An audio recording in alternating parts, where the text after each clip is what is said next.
నిజంగా మనం సేవించే దేవుడు నిజమైన దేవుడైతే మన కష్టాలు పెట్టకూడదు కదా. దేవుడు కాపాడలేకపోతున్నాడు కాబట్టి మన పిల్లకాయలకి అనారోగ్యం వస్తుందని మనం అనుకుంటా ఉంటాం. కానీ కారణం ఏంటంటే మనుషులు ఈ దేవుడి గురించినటువంటి ఆ ఆలోచనలో ఆలోచించలేకపోతాం. కాబట్టి ఎక్కువగా వాళ్ళ జీవితాల్లో కష్టాలను పొందెత్తుతాం. వాళ్ళు సోమరిపోతులుగా ఉన్నారు కాబట్టి వాళ్ళకి ఆకలి వచ్చింది కాదు. వాళ్ళు బద్ధకస్తుల్లాగా ఉన్నారు కాబట్టి వాళ్ళకి ఆకలి వచ్చింది కాదు. బయట ఎకానమీ సరిగ్గా లేదు కాబట్టి వాళ్ళు ఆకలితో ఉండాల్సిన పరిస్థితి వచ్చింది కాదు. బయట కరోనా వైరస్ వచ్చింది, అందువల్ల వాళ్ళు ఆకలితో ఉండాల్సిన పరిస్థితి వచ్చింది కాదు. అసలు ఎందుకు వచ్చిందనంటే దేవుడు భయం వల్ల రూపాయి ఆదాయం లేదు. వచ్చిన సమస్య తీరద్దానంటే తీరదు, ఇంకా పెద్దదవ్వదు. టెన్షన్లోనే మనుషులు అది ఇది చేసి ఇంకా చెడగొట్టుకుంటారు, ఉన్న సమస్యను ఇంకా పెద్దది చేస్తారు.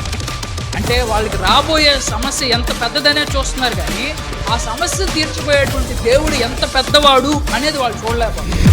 ఉదాహరణకి ఒకసారి వాళ్ళ భర్త ఆఫీస్ నుంచి లేట్గా రావడం అన్నా సరే, ఇటువంటి పరిస్థితులు జరిగినప్పుడు మన మనసులో భయం వేస్తుంది. ఆ భయం వేసే ప్రతిసారి ఒక మంత్రం చెప్పించారు.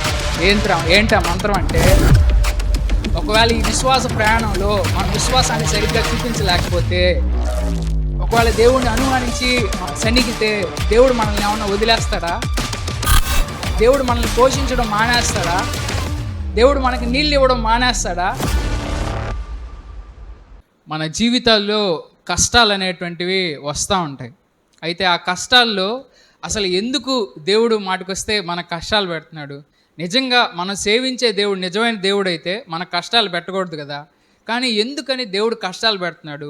ఆ పెట్టే కష్టాల్లో దేవుడు ఏం నేర్చుకోవాలి అని ఆశపడుతున్నాడు అనే దాని గురించి ఈరోజు ఒక 5 పాయింట్లు మనం చూద్దాం రండి. బైబిల్లో ఇశ్రాయేలీల ప్రజలు ఉన్నారు. ఇశ్రాయేలీల ప్రజలకు కూడా వాళ్ళు ఈజిప్ట్ నుంచి, అంటే ఐగుప్తు నుంచి కనానుకి, అంటే ఇజ్రాయెల్ దేశానికి వాళ్ళు వెళ్ళే సమయంలో 40 సంవత్సరాలు పట్టింది. ఈ 40 సంవత్సరాల్లో కూడా దేవుడు చాలా కష్టాలు రప్పించాడు, అవునా కదా? కానీ దేవుడు అనుకుంటే 1 సంవత్సరంలోనో 2 సంవత్సరాల్లోనో వాళ్ళకి తొందరగా అక్కడ పంపించేవాడు. అన్ని కష్టాలు వాళ్ళు పడకుండా తక్కువ కష్టాలతోనే, అంటే మహా అయితే 2-3 కష్టాలతోనే వాళ్ళు ఇక్కడి నుంచి అక్కడికి వెళ్ళిపోయి ఉండేవాళ్ళు. కానీ వాళ్ళు 40 సంవత్సరాలు కష్టాలు అనుభవించాల్సి వచ్చింది. ఎందుకు 40 సంవత్సరాలు కష్టాలు అనుభవించాల్సి వచ్చింది? ఇంతకీ వాళ్ళు ఏం నేర్చుకోలేదు, ఎందుకనే దేవుడు అన్ని రకాలైనటువంటి కష్టాల గుండా వాళ్ళని తీసుకొని వెళ్ళాడు అనే దాని గురించే ఈరోజు చూద్దాం రండి. నేను ఒక 5 పాయింట్లు చెప్పి నేను ముగిస్తాను. ఇశ్రాయేలీల ప్రయాణం నుండి నేర్చుకోవాల్సినటువంటి ముఖ్యమైన పాఠాలు, చాలా పాఠాలు ఉంటాయి. అయితే ముఖ్యంగా మన కష్టాల గురించి మనం నేర్చుకోవాల్సినటువంటి ఒక 5 పాఠాలు మాత్రమే నేను చెప్పే ప్రయత్నం చేస్తున్నాను. మొట్టమొదటి పాయింట్ రాసుకోండి. ఎందుకని ఇశ్రాయేలీల ప్రజలకి అన్ని కష్టాలు వచ్చాయి, ఎందుకని ఇశ్రాయేలీల ప్రయాణం 40 సంవత్సరాలు అయింది అని అంటే, మొట్టమొదటి కారణం, దాని నుంచి వాళ్ళ జీవితం నుంచి మనం నేర్చుకోవాల్సింది ఏంటంటే, ప్రతి కష్టాన్ని దేవుని మీద నమ్మకాన్ని పెంచుకోవడానికి ఉపయోగించుకోవాలి. మొట్టమొదటి పాఠం వాళ్ళ జీవితం నుంచి మనం నేర్చుకునేది ఏంటంటే, ప్రతి కష్టాన్ని కూడా దేవుడి మీద నమ్మకాన్ని పెంచుకోవడం కోసం ఉపయోగించుకోవాలి. దేవుడు మనందరికి కూడా తెలుసు, దేవుడు ఉన్నాడనే నమ్మకం మనకు కూడా ఉంటుంది, అవునా కదా? దేవుడు ఆయన ఉన్నాడు అనే నమ్మకం మనలో కలుగు చేయాలని అంటే దేవుడు వేరే వేరే రకాలుగా కూడా చేయొచ్చు. ఉదాహరణకి దేవుడు ప్రత్యక్షం అయ్యాడు అనుకోండి, మనం నమ్మతామా నమ్మమా? అంతలో మాత్రం కష్టాలే పెట్టాలి. దేవుడు ఏదైనా అద్భుతం చేశాడు అనుకోండి, అప్పుడు కూడా దేవుడి మీద నమ్మకం వస్తుందా రాదా? ఖచ్చితంగా నమ్మకం వస్తుంది. దేవుడు మనం చేసే పనిని ఆశీర్వదించాడు అనుకోండి, అప్పుడు కూడా మనకు నమ్మకం వస్తుంది. కానీ దేవుడు ఈ మార్గాలను ఎన్నుకోకుండా ఆయన ఏ మార్గాన్ని ఎన్నుకుంటున్నాడంటే, కష్టాలతో వచ్చే విశ్వాసాన్ని ఆయన ఎన్నుకుంటా ఉన్నాడు. మిగిలినవి కూడా ఆయన చేస్తాడు, ప్రత్యక్షం అవుతాడు, ఆశీర్వాదం ఇస్తాడు, తర్వాత మిగిలిన చేయాల్సిన అద్భుతాలన్నీ ఆయన చేస్తాడు. కానీ ఆయన ఫేవరెట్ విధానం ఏంటంటే, కష్టాల్లో మనుషులను తీసుకుని వెళ్ళి ఆ కష్టాల్లో ఆయన ఉన్నాను అనే నమ్మకాన్ని తెలియజేయడం అన్నమాట. చాలాసార్లు ఎందుకు దేవుడు కష్టాల్లోనే దేవుడు ఉన్నాడు అనే విశ్వాసాన్ని మనలో ఎందుకు కలిగి చేస్తాడు? చాలాసార్లు సుఖాలు ఉన్నప్పుడు మనలో ఎంత విశ్వాసం ఉంది అనేది కూడా మనకి తెలియదు. ఉదాహరణకి మీ దగ్గర డబ్బులు ఉన్నాయనుకోండి, మీ దగ్గర మీరు మంచి పరిస్థితిలో ఉన్నప్పుడు మీ చుట్టుపక్కల ఎంతమంది మనుషులు అన్నా ఉంటారు, అవునా కదా? కానీ మీకు ఒకసారి కష్టాలు వచ్చినప్పుడు, ఏదన్నా మీరు కొన్ని మాటలు మాట్లాడినప్పుడు ఏమవుద్దంటే, మీ చుట్టుపక్కల ఉండేటువంటి బంధువులన్నా సరే, మీ ఫ్రెండ్స్ అన్నా సరే మిమ్మల్ని వదిలేస్తారు. అంటే మీ ఫ్రెండ్స్ అన్నా సరే, మీ బంధువులన్నా సరే, వాళ్ళు నమ్మకస్తులా కాదా అని ఎప్పుడు తెలిసింది మీకు? యేసుప్రభు దగ్గరకు కూడా చాలామంది వచ్చారు. యేసుప్రభు కూడా వాళ్ళందరికీ చాలా దీవెనలు, ఆశీర్వాదాలన్నీ ఇవ్వగలడు. అయితే వచ్చే వాళ్ళందరిలో నిజంగా ఆయన్ని నమ్ముతున్నారా? ఎప్పుడు తెలుసద్ది? వాళ్ళకి ఆశీర్వాదాలు ఇస్తేనే తెలీదు, వాళ్ళకి అద్భుతాలు చేస్తేనే తెలీదు, వాళ్ళకి దేవుడు ప్రత్యక్షం అయితేనే తెలీదు. దేవుడు కష్టాలు రప్పించినప్పుడే ఎంతమంది ఆయనతో పాటు ఉండడానికి, ఆయనతో పాటు నిలిచి ఉండడానికి ఇష్టపడతారు. అప్పుడే నిజమైనటువంటి విశ్వాసం అనేటువంటిది బయటపడుతుంది. అప్పుడే విశ్వాసం అనేది చిగురిస్తుంది అనమాట. చాలాసార్లు ఒకవేళ కష్టాలు లేకపోతే మనలో విశ్వాసం ఉంది అని కొన్నిసార్లు మనం భ్రమపడతా ఉంటాం. కష్టాలు ఏం చేస్తాయంటే మనలో ఎంత విశ్వాసం ఉంది అనేది మనకు తెలియజేస్తాయి అన్నమాట. కష్టాలు అనేటువంటిది ఏంటంటే, ఉదాహరణకి మనం ఎక్సర్సైజ్ చేస్తూ ఉన్నాం అనుకోండి, గమ్ముగా కూర్చొని మంచి కండలు పెరగాలంటే ప్రోటీన్ తినాలి. ఏం తినాలి? ప్రోటీన్ అని అంటే అది ప్రోటీన్ వల్లే మన కండరాలన్నీ కూడా తయారవుతాయి అన్నమాట. ఇప్పుడు కేవలం ఆహారం ద్వారా మాత్రమే మనం ప్రోటీన్ తింటే మన శరీరంలో కండరాలు పెరగవు. శరీరంలో కండరాలు పెరగాలంటే ఏం చేయాలంటే ఎక్సర్సైజ్ చేయాలి. ఏం చేయాలి? దేవుని యొక్క వాక్యం అనేటువంటిది ఎటువంటిదంటే ప్రోటీన్ లాంటిది. ఎటువంటిది అంటే మనం తినే ఆహారంలో ఉండేటువంటి శక్తి లాంటిది నేను చెప్పే వాక్యం.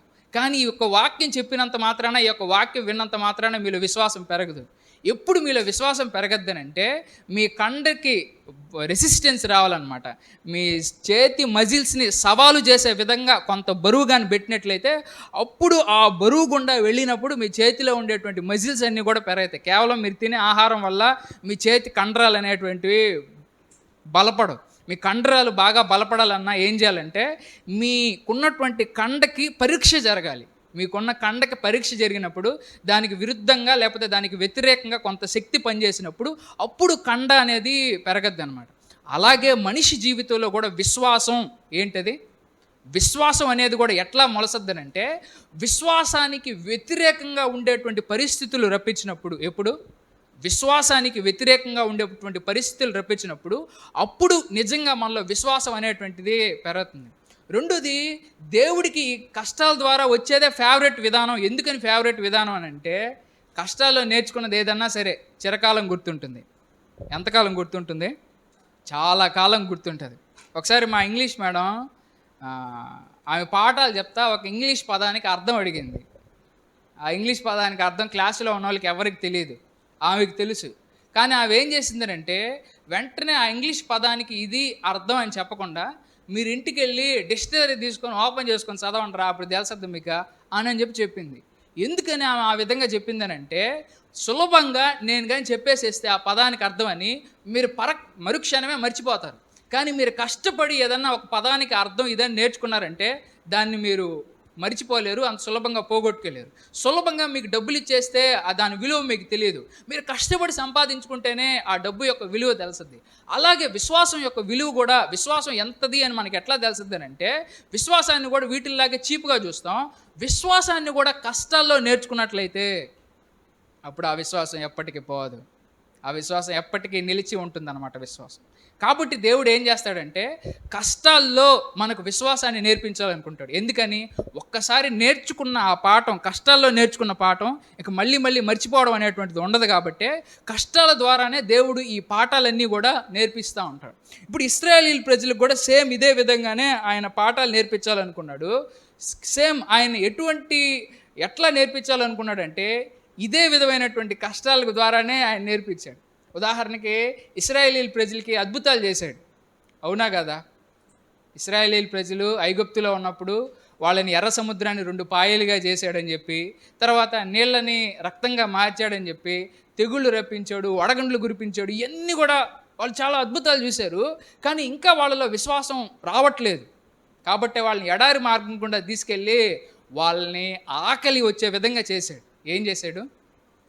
ఆకలి కష్టం వచ్చింది. కొన్నిసార్లు ఆకలి కష్టం వస్తుంది కదా మనిషికి, ఆరోగ్య కష్టం లాగా ఆకలి కష్టం వస్తుంది. ఆకలి కష్టం కలగాల వీళ్ళకి అని దేవుడు అనుకున్నాడు. ఎందుకు ఆ కష్టం గుండా వాళ్ళని రప్పించాడనంటే ఆ కష్టం గుండా వాళ్ళు ఫీల్ అయినప్పుడు అప్పుడు ఆ కష్టంలో నేను వాళ్ళకి మన్నానిస్తే అప్పుడు దేవుడు ఉన్నాడు నాయన అనని మనం అనుకోవాలనే ఉద్దేశంతో ఆయన ఆ విధంగా చేశాడు. ద్వితీయోపదేశకాండం 8వ అధ్యాయం 3వ వచనం చదువుతున్నాను చూడండి.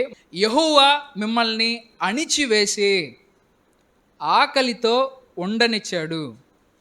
తర్వాత మీ పూర్వీకులు ఎన్నడూ చూడని మీకు ఇంతకు ముందు తెలియని మన్నాతో ఆయన పోషించాడు. యెహోవా ఎందుకు ఈ సంగతులు జరిగించాడు? ఎందుకంటే మనుషుల్ని ఆహారం మాత్రమే బతికించదు అని మీరు తెలుసుకోవాలని ఆయన కోరాడు గనుక మనుషులు యెహోవా నోట నుండి వచ్చే ప్రతి మాట వలన బ్రతుకుతారు. అసలు వాళ్ళకి ఆ ఆకలి కష్టం ఎందుకు వచ్చిందంట? వాళ్ళు సంపాదించుకోవడానికి శక్తి లేక కాదు, వాళ్ళు సోమరిపోతులుగా ఉన్నారు కాబట్టే వాళ్ళకి ఆకలి వచ్చింది కాదు. వాళ్ళు బద్ధకస్తుల్లాగా ఉన్నారు కాబట్టే వాళ్ళకి ఆకలి వచ్చింది కాదు. బయట ఎకానమీ సరిగ్గా లేదు కాబట్టే వాళ్ళు ఆకలితో ఉండాల్సిన పరిస్థితి వచ్చింది కాదు. బయట కరోనా వైరస్ వచ్చింది, అందువల్ల వాళ్ళు ఆకలితో ఉండాల్సిన పరిస్థితి వచ్చింది కాదు. అసలు ఎందుకు వచ్చిందనంటే దేవుడు ఒక పాఠం నేర్పించాలనుకున్నాడంట.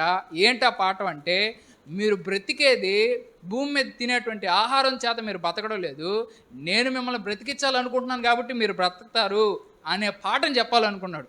కాబట్టి వాళ్ళకి ఆకలి కష్టం వచ్చింది. కాబట్టి అటువంటి సమయాల్లో దేవుడు ఆ పాఠం నేర్పించాలనుకున్నప్పుడు ఒక వ్యక్తి ఎంత కష్టపడి పనిచేసేవాడన్నా సరే ఆ వ్యక్తికి ఆకలి కష్టం వస్తుంది. ఎందుకని? దేవుడు ఆ పాఠం నేర్పించాలనుకున్నాడు కాబట్టి ఆ కష్టం అనేది వాళ్ళకి వస్తుంది అనమాట. దేవుడు ఆ కష్టాన్ని కూడా చూడండి, ఆ కష్టంలో ఆకలిని ముందు వాళ్ళకి బాగా కలిగజేశాడు. ఎడారిలో ఆహారం ఎక్కడన్నా దొరకద్దా? ఎడారిలో ఆహారం దొరకద్దా? వాళ్ళని అడవుల్లో గుండా తీసుకోపోవచ్చు, కానీ ఎడారిలోనే ఎందుకు తీసుకెళ్ళాడంటే ఎడారిలో ఏ ఆహారం కూడా ఉండదని. కాబట్టి దేవుడు అక్కడ ఏం చేశాడనంటే ఎడారిలో మన్నాని పైనుంచి కురిపించాడు. ఏం చేశాడు? ఆ విధంగా వాళ్ళు ఎడారిలో వెళ్ళేటప్పుడు వాళ్ళ ఆహారం కోసం అడిగినప్పుడు దేవుడు ఆకాశం నుంచి మన్నాని కురిపించాడు. దేవుడు అనుకోండుంటే ఆ మన్నాని ఆ ఎడారిలోనే ఒక చిన్న మొక్కలు మొలిపించి ఆ మొక్కల ద్వారా మన్నా వచ్చే విధంగా చేసి ఉండొచ్చు. కానీ దేవుడు భూమి మీద నుంచి ఎందుకు మొలిపించలేదు? ఒకవేళ వాళ్ళు భూమి మీద నుంచే మొలిపించి ఉండుంటే ఆ భూమి మీద నుంచి ఏదో చెట్టు వచ్చిందిలే, ఏడో చెట్లు ఉంటాయి కదా, ఎడారిలో కూడా ఈ చెట్టు ఉన్నాయి, ఆ చెట్టు ద్వారా బతికే మధ్యలో దేవుడే ఉంది అని మనం అనుకుంటామని భూమి ద్వారా పండే పంట మనుషులు తింటారు. కానీ మీకు ఇచ్చేది నేను అని తెలియాలనంటే భూమి నుంచి వచ్చిన ఆహారం మీకు ఇవ్వను అని అన్నాడు. ఒకవేళ దేవుడు వాళ్ళకి ఇవ్వాలనుకుంటే పైనుంచి పడే మన్నాన్ని ఇవ్వాలనుకుంటే పైనుంచి వంకాయలు, బెండకాయలు, చిక్కుడుకాయలు పడే విధంగా చేయొచ్చు. కానీ దేవుడు మన్నాని పడే విధంగా చేశాడు. ఎందుకు చేశాడు? ఒకవేళ పైనుండి వంకాయలు, చిక్కుడుకాయలు, బెండకాయలు పడి ఉంటే ఇదేదో ఆహారంలో ఎట్టో ఒకటి పడి ఉన్నాయి అని అనుకుంటారు వాళ్ళు. కానీ ఇంతవరకు భూమి మీద లేనటువంటి ఒక కొత్త ఆహారాన్ని వాళ్ళ కోసం సృష్టించాడంటే నిజమేరా, దేవుడు నిజంగా ఆహారం ఇచ్చేవాడు రా అని వాళ్ళు గుర్తించాలని, వాళ్ళు తెలుసుకోవాలని దేవుడు వాళ్ళకి ఆ కష్టం ఇచ్చాడు. కాబట్టి భూమి నుంచి మొలిపించలేదు, ఏదో అంతవరకు వాళ్ళకి తెలిసినటువంటి పండ్లు, కూరగాయలు, ఉల్లగడ్డలు, చాంగడ్డలు అవి పంపించలేదు, ఒక కొత్త ఆహారం ద్వారా పంపించాడు. ఏంటంటే ఇది ఎవ్వరికీ లేనటువంటి, ఇంతవరకు ఏ పూర్వీకుడు చూడనటువంటి ఆహారం. దీనివల్ల మీరు తెలుసుకోవాల్సింది ఏంటంటే మనిషికి ఆహారం ఇచ్చేది నేనే అని మీరు తెలుసుకోవాలి. అట్లా మీరు విశ్వసించాలి. రేపు పొద్దున మీకు ఆకలి వచ్చినప్పుడు అన్నా సరే దేవుడు సహాయం చేస్తాడు. ఆ రోజు ఎడారిలో ఏ విధంగా అయితే మన్నాని మాకు ఇచ్చాడో ఈరోజు మాకు రాబోయేటువంటి మరో ఆకలి కష్టంలో అన్నా సరే దేవుడు మాకు సహాయం. ఈజిప్ట్ దేశంలో వాళ్ళు ఉన్నప్పుడు అక్కడ చాలా వెల్ స్ట్రక్చర్డ్ అన్నమాట. ఈజిప్ట్ అనేటువంటిది చాలా పెద్ద సిటీ. అక్కడ ఏ విధంగా అయితే కాంట్రాక్ట్ వర్కర్లు ఉంటారు, అక్కడ గవర్నమెంట్ ఆఫీసర్లు ఉంటారు, లేబర్లు ఉంటారు, వీళ్ళందరి చేత పని చేపిస్తారు. ఎటు వెళ్ళినా కానీ 24 గంటలు వాళ్ళకి పని ఉంటుంది. 24 గంటలు వాళ్ళకి పని ఉంటుంది. అక్కడ వాళ్ళు చేసే ప్రధానమైన పని ఏంటంటే సివిలైజేషన్ అంటే కాదు, ఈ కన్స్ట్రక్షన్స్ అన్నీ బాగా కడతారు చూడండి. ఈజిప్ట్ వాళ్ళు చేసే పెద్ద పని అదే. ఈ బిల్డింగ్లన్నీ బాగా కట్టి మా దేశం ఎంత గొప్పదో చూడండి, మా దేశం ఎంత అభివృద్ధి చెందిందో చూడండి అని చూపించుకోవాలనేది వాళ్ళ యొక్క ఐడియా. ఎప్పుడైతే బిల్డింగ్లన్నీ బాగా కట్టడానికి మనుషులు ప్రయత్నం చేస్తారో అక్కడ లేబర్లు అయిన వాళ్ళందరికీ పని దొరకద్ది. అవునా కదా? లేబర్లు అయిన వాళ్ళందరికీ పని దొరకద్ది. ఆ పని చేసుకుంటారు, హాయిగా వాళ్ళు తింటూ ఉంటారు. అంటే బాగా పని చేసుకోవడానికి పని ఉంది, ఒంట్లో ఆరోగ్యం ఉంది, కష్టపడడానికి సత్తా ఉంది, కాబట్టి మేమందరం ఇక్కడ బాగా సంపాదించుకొని తింటున్నాం అని వాళ్ళు అనుకుంటూ ఉండుండొచ్చు. కానీ ఎడారిలో వాళ్ళని ఏం చేశాడంటే వాళ్ళ మీద కంట్రోల్ చేయడానికంటూ ఏ మనుషులు లేరు, చేయడానికంటూ ఏ పని లేదు, ఏ బేల్దార్ పని లేదు, ఏ కాంట్రాక్ట్ పని కూడా లేదు, ఇంకా చుట్టుపక్కల వాళ్ళు తాగడానికి నీళ్లు కూడా లేవు, తినడానికి ఆహారం కూడా లేదు, ఇంకా ఏదీ లేదు. ఇటువంటి పరిస్థితుల్లో దేవుడు వాళ్ళకి ఆహారం ఇచ్చాడంటే వాళ్ళు ఒక విషయం అర్థం చేసుకుంటాడు. నిజమేరా నాయన, దేవుడు లేకుండా మనం ఉండలేమురా అని వాళ్ళు తెలుసుకోవాలని ఆ కష్టం వచ్చింది. ఎందుకు వచ్చింది? నిజమేరా నాయన, నిజమే మామ, అసలు మనం దేవుడు లేకపోతే ఉండలేమురా ఒకవేళ దేవుడు ఈజిప్టులోనే ఈ పాఠం నేర్పించుండుంటే వాళ్ళు వేరే విధంగా అర్థం చేసుకునేవాళ్ళు. అంటే వాళ్ళేదో పని చేస్తున్నారు కాబట్టి అక్కడ అన్ని పని చేసుకోవడానికి పనులు ఉన్నాయి, మంచి కన్స్ట్రక్షన్ వర్క్ జరుగుతుంది కాబట్టి అందువల్ల మేము పోషించబడ్డాం, కానీ ఇందులో దేవుడే ఉంది అని వాళ్ళు అంటారు. కానీ ఇక్కడ తినడానికి ఆహారం లేదు, నీళ్లు లేదు, చేసుకోవడానికి పని లేదు, ఇక ఏమి లేదు. ఇటువంటి పరిస్థితుల్లో ఉన్నట్టుండి దేవుడు మాత్రం వాళ్ళకి ఆహారం పెట్టాడు అని అన్నప్పుడు, నిజంగా దేవుడు లేదు మనం బతకలేమురా, దేవుడే కదరా మనకు ఆహారం పెట్టేదా అని వాళ్ళు తెలుసుకోవాలనే ఉద్దేశంతో, దేవుడే అని వాళ్ళు తెలుసుకోవాలనే ఉద్దేశంతో వాళ్ళకి ఎడారిలో ఆ ఆహారం అనేటువంటి కష్టాన్ని దేవుడు వాళ్ళకి ఇచ్చాడనమాట. అయితే వాళ్ళకి ఆ ఆహారం కష్టం ఒక్కటే రాలేదు, ఇంకా ఏం కష్టం వచ్చింది? నీళ్ళ కష్టం వచ్చింది. ఇంకా ఒకసారి వాళ్ళకి నీళ్ళ కొరత వచ్చినప్పుడు దేవుడు బండ నుంచి నీళ్ళు ఇచ్చాడు. దేవుడు లేకపోతే మనం నీళ్లు తాగలేమరా, మనందరం భూమి మీద సముద్రాలు నదులు ఉన్నాయి కాబట్టి నీళ్లు తాగుతాం అనుకుంటున్నాం, కానీ అసలు మనిషికి నీళ్ళు ఇచ్చేది దేవుడేరా అని వాళ్ళు తెలుసుకున్నారు. ఆ నీళ్లు చేదుగా ఉన్నప్పుడు ఆ చేదుగా ఉన్న నీళ్ళని మంచిగా మార్చాడు. ఆ తర్వాత దేవుడు ఇంకా వాళ్ళకి ఒకసారి వాళ్ళు అడిగితే పైనుంచి పక్షుల్ని, క్వీల్ని కింద పడేటట్టుగా చేసి వాళ్ళకి మాంసాన్ని ఇచ్చాడు. మనం మాంసం తింటా ఉన్నామని అంటే భూమి మీద ఉన్నాయని కాదురా, దేవుడు మనకు మాంసాన్ని ఇచ్చాడు కాబట్టి మనం మాంసం తింటున్నావురా అని చెప్పి వాళ్ళు అనుకున్నారన్నమాట. కాబట్టి ఇక్కడ మనం గుర్తుంచుకోవాల్సినటువంటి విషయం ఏంటంటే, దేవుడు వాళ్ళకి ఈ రకరకాలైనటువంటి కష్టాల గుండా ఎందుకు పంపించాడంటే విశ్వాసాన్ని రకరకాలుగా పెంచాలని. ఉదాహరణ కింద ఎక్సర్సైజ్ అని చెప్పుకున్నాం కదా. ఉదాహరణకి ఈ విధంగా చేసామనుకోండి, కేవలం ఇక్కడ మాత్రమే కండరాలు పెరుగుతాయి, అవునా కదా? ఈ ఎక్సర్సైజ్ చేస్తే ఒకవేళ వెనకాల ఎక్సర్సైజ్ చేస్తే ఎక్కడ పెరుగుతాయి? ఒకవేళ ఈపుకి లేకపోతే కడుపులో 6 ప్యాక్ రావాలనుకోండి, 6 ప్యాక్ చేయాలంటే ఈ ఎక్సర్సైజ్ చేస్తే 6 ప్యాక్ వస్తుందా? చేతుల్లో కండరాల్లో, తొడల్లో కండలు రావాలనుకోండి, అప్పుడు కూడా ఈ ఎక్సర్సైజ్ చేస్తేనే తొడల్లో కూడా కండరాలు వస్తాయా? రావు. అంటే ఏ విధంగా అయితే కండల్లో ఒక కండ పెరగడానికి రకరకాల ఎక్సర్సైజ్ ఎట్లా చేయాలో, మనిషి జీవితంలో కూడా విశ్వాసం పెరగాలంటే రకరకాలైనటువంటి ఎక్సర్సైజులు చేయాలన్నమాట. విశ్వాసాన్ని ఎక్సర్సైజ్ చేసేటువంటిది. కాబట్టి మనిషికి ఆహారం కష్టం వస్తుంది, తిండి కష్టం వస్తుంది, డబ్బులు కష్టం వస్తుంది, ఆరోగ్య కష్టం వస్తుంది. తర్వాత వాళ్ళకి ఆరోగ్యం కూడా కష్టం వచ్చింది, వాళ్ళకి వైరస్ వస్తుంది. చాలాసార్లు వాళ్ళకి వైరస్ వచ్చాయి. ఇట్లా రకరకాల కష్టాలు గుండా వాళ్ళకి అన్నిటికీ దేవుడు ఏం నేర్పించాలనుకుంటా ఉన్నాడు అని అంటే, దేవుడు ఉన్నాడు రా, ఈ మందులు ఉన్నాయి కాబట్టి మనం స్వస్థపడడం లేదు, దేవుడు స్వస్థపరుస్తున్నాడు కాబట్టి మనం స్వస్థపడుతున్నాం అని వాళ్ళు తెలుసుకోవాలి. ఒకసారి వాళ్ళ దగ్గరికి అంతా పాములు వచ్చేసాయి. పాములు వచ్చినప్పుడు పాములన్నీ కాటేస్తుంటే చనిపోతూ ఉన్నాయి. దేవుడు మోషే ద్వారా పలానా మొక్క తీసుకో, ఆ మొక్క ద్వారా పలానా మందు ఉంటుంది, ఆ మందును మన వాళ్ళందరికీ కషాయంగా తాగిచ్చు అని చెప్పుండొచ్చు దేవుడు. కానీ దేవుడు ఏం చేశాడంటే, ఒకవేళ మొక్కనికి ఇక్కడ చూపిస్తే మొక్క మమ్మల్ని బతికించిన దేవుడు మొక్కను చూపించకుండా ఆ పాము నుంచి రావాలని అంటే ఆ పామును బొమ్మ ఎవరైతే చూస్తారో వాళ్ళందరూ నేను రక్షిస్తానని అన్నాడు. అక్కడ కూడా ఏంటి? విశ్వాసమే. ఒక్క విశ్వాసం మాత్రమే వాళ్ళు నేర్చుకునే ఆ 40 సంవత్సరాలు వాళ్ళు నేర్చుకునే అతి ముఖ్యమైన, అతి శ్రేష్టమైన, చాలా ఇంపార్టెంట్ పాఠం ఏంటి అని అంటే విశ్వాసం అనే పాఠం. ఏంటి ఆ పాఠం? విశ్వాసం అనే పాఠం. ఇప్పుడు చెప్పండి, మన జీవితంలో కూడా మనకు కూడా కష్టాలు వస్తూ ఉంటే వాటిలో మనం నేర్చుకోవాల్సినటువంటి నెంబర్ 1 పాఠం ఏంటి? కొన్నిసార్లు మనం కూడా వీళ్ళు ఇశ్రాయేలీల ప్రజల్లాగే అనుకుంటూ ఉంటాం. ఏమని? మాకు ఈజిప్టులో పని ఉండింది, కాంట్రాక్ట్ పని ఉంది, అందువల్ల చేసుకొని బతుకుతా ఉన్నాం. కానీ ఇక్కడ వీళ్ళకి చేసుకోవడానికి పని కూడా లేదు, వీళ్ళకి ఇక్కడ చేసుకోవడానికి ఏది కూడా లేదు. కొన్నిసార్లు ఈ విధంగానే, అంటే కొన్నిసార్లు మనం కూడా మన నిజ జీవితంలో చూస్తే, నాకు ఈ విధంగా జాబ్ ఉంది కాబట్టి నేను జీతం సంపాదించుకుంటున్నాను కాబట్టి బతుకుతున్నాను, ఇందులో దేవుడిదే ఉంది, నాకు శరీరంలో ఆరోగ్యం ఉంది కాబట్టి కష్టపడి పని చేసుకున్నాను, మధ్యలో దేవుడిదే ఉంది అని మనుషులు చాలాసార్లు వాళ్ళని పోషించేది వాళ్ళు రొట్టె వలన కాదు, ఆహారం వల్ల కాదు, దేవుడి వల్ల బతుకుతున్నాం అనే విషయాన్ని మర్చిపోతూ ఉంటారు. కాబట్టి అప్పుడు కొన్నిసార్లు దేవుడు ఏం చేస్తాడంటే, బెల్ట్ కట్టుకోండి, వాళ్ళు వచ్చే జీతాన్ని దేవుడు స్టాప్ చేసేస్తాడు. ఎందుకని? నీకు నెల వచ్చే జీతం కాదు నిన్ను పోషించేది, నేనే నిన్ను పోషిస్తున్నాను అని నువ్వు తెలుసుకోవాలి.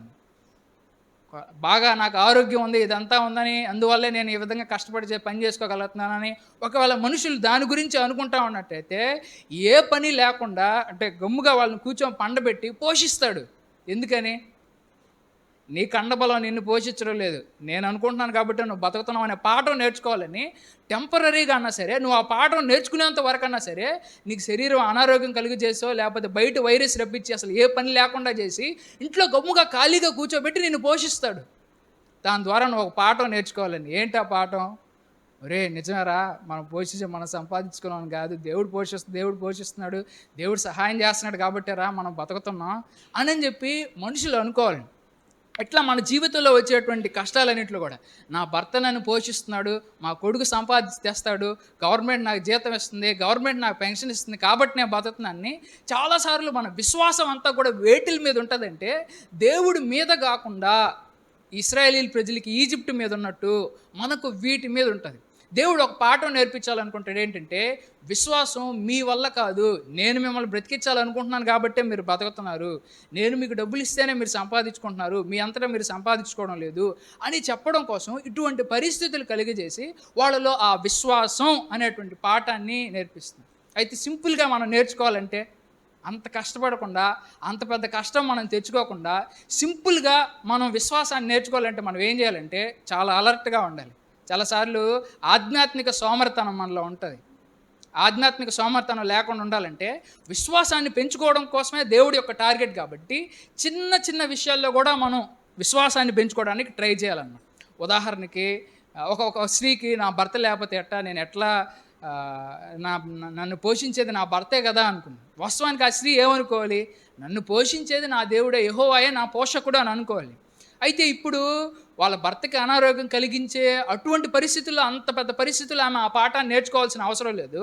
చిన్న చిన్న స్టెప్స్లోనే, ఉదాహరణకి ఒకసారి వాళ్ళ భర్త ఆఫీస్ నుంచి లేట్గా రావడం అన్నా సరే, ఇటువంటి పరిస్థితులు జరిగినప్పుడు కొంత మనసులో భయం వేస్తుంది. ఆ భయం వేసే ప్రతిసారి ఒక మంత్రం జపించాలి.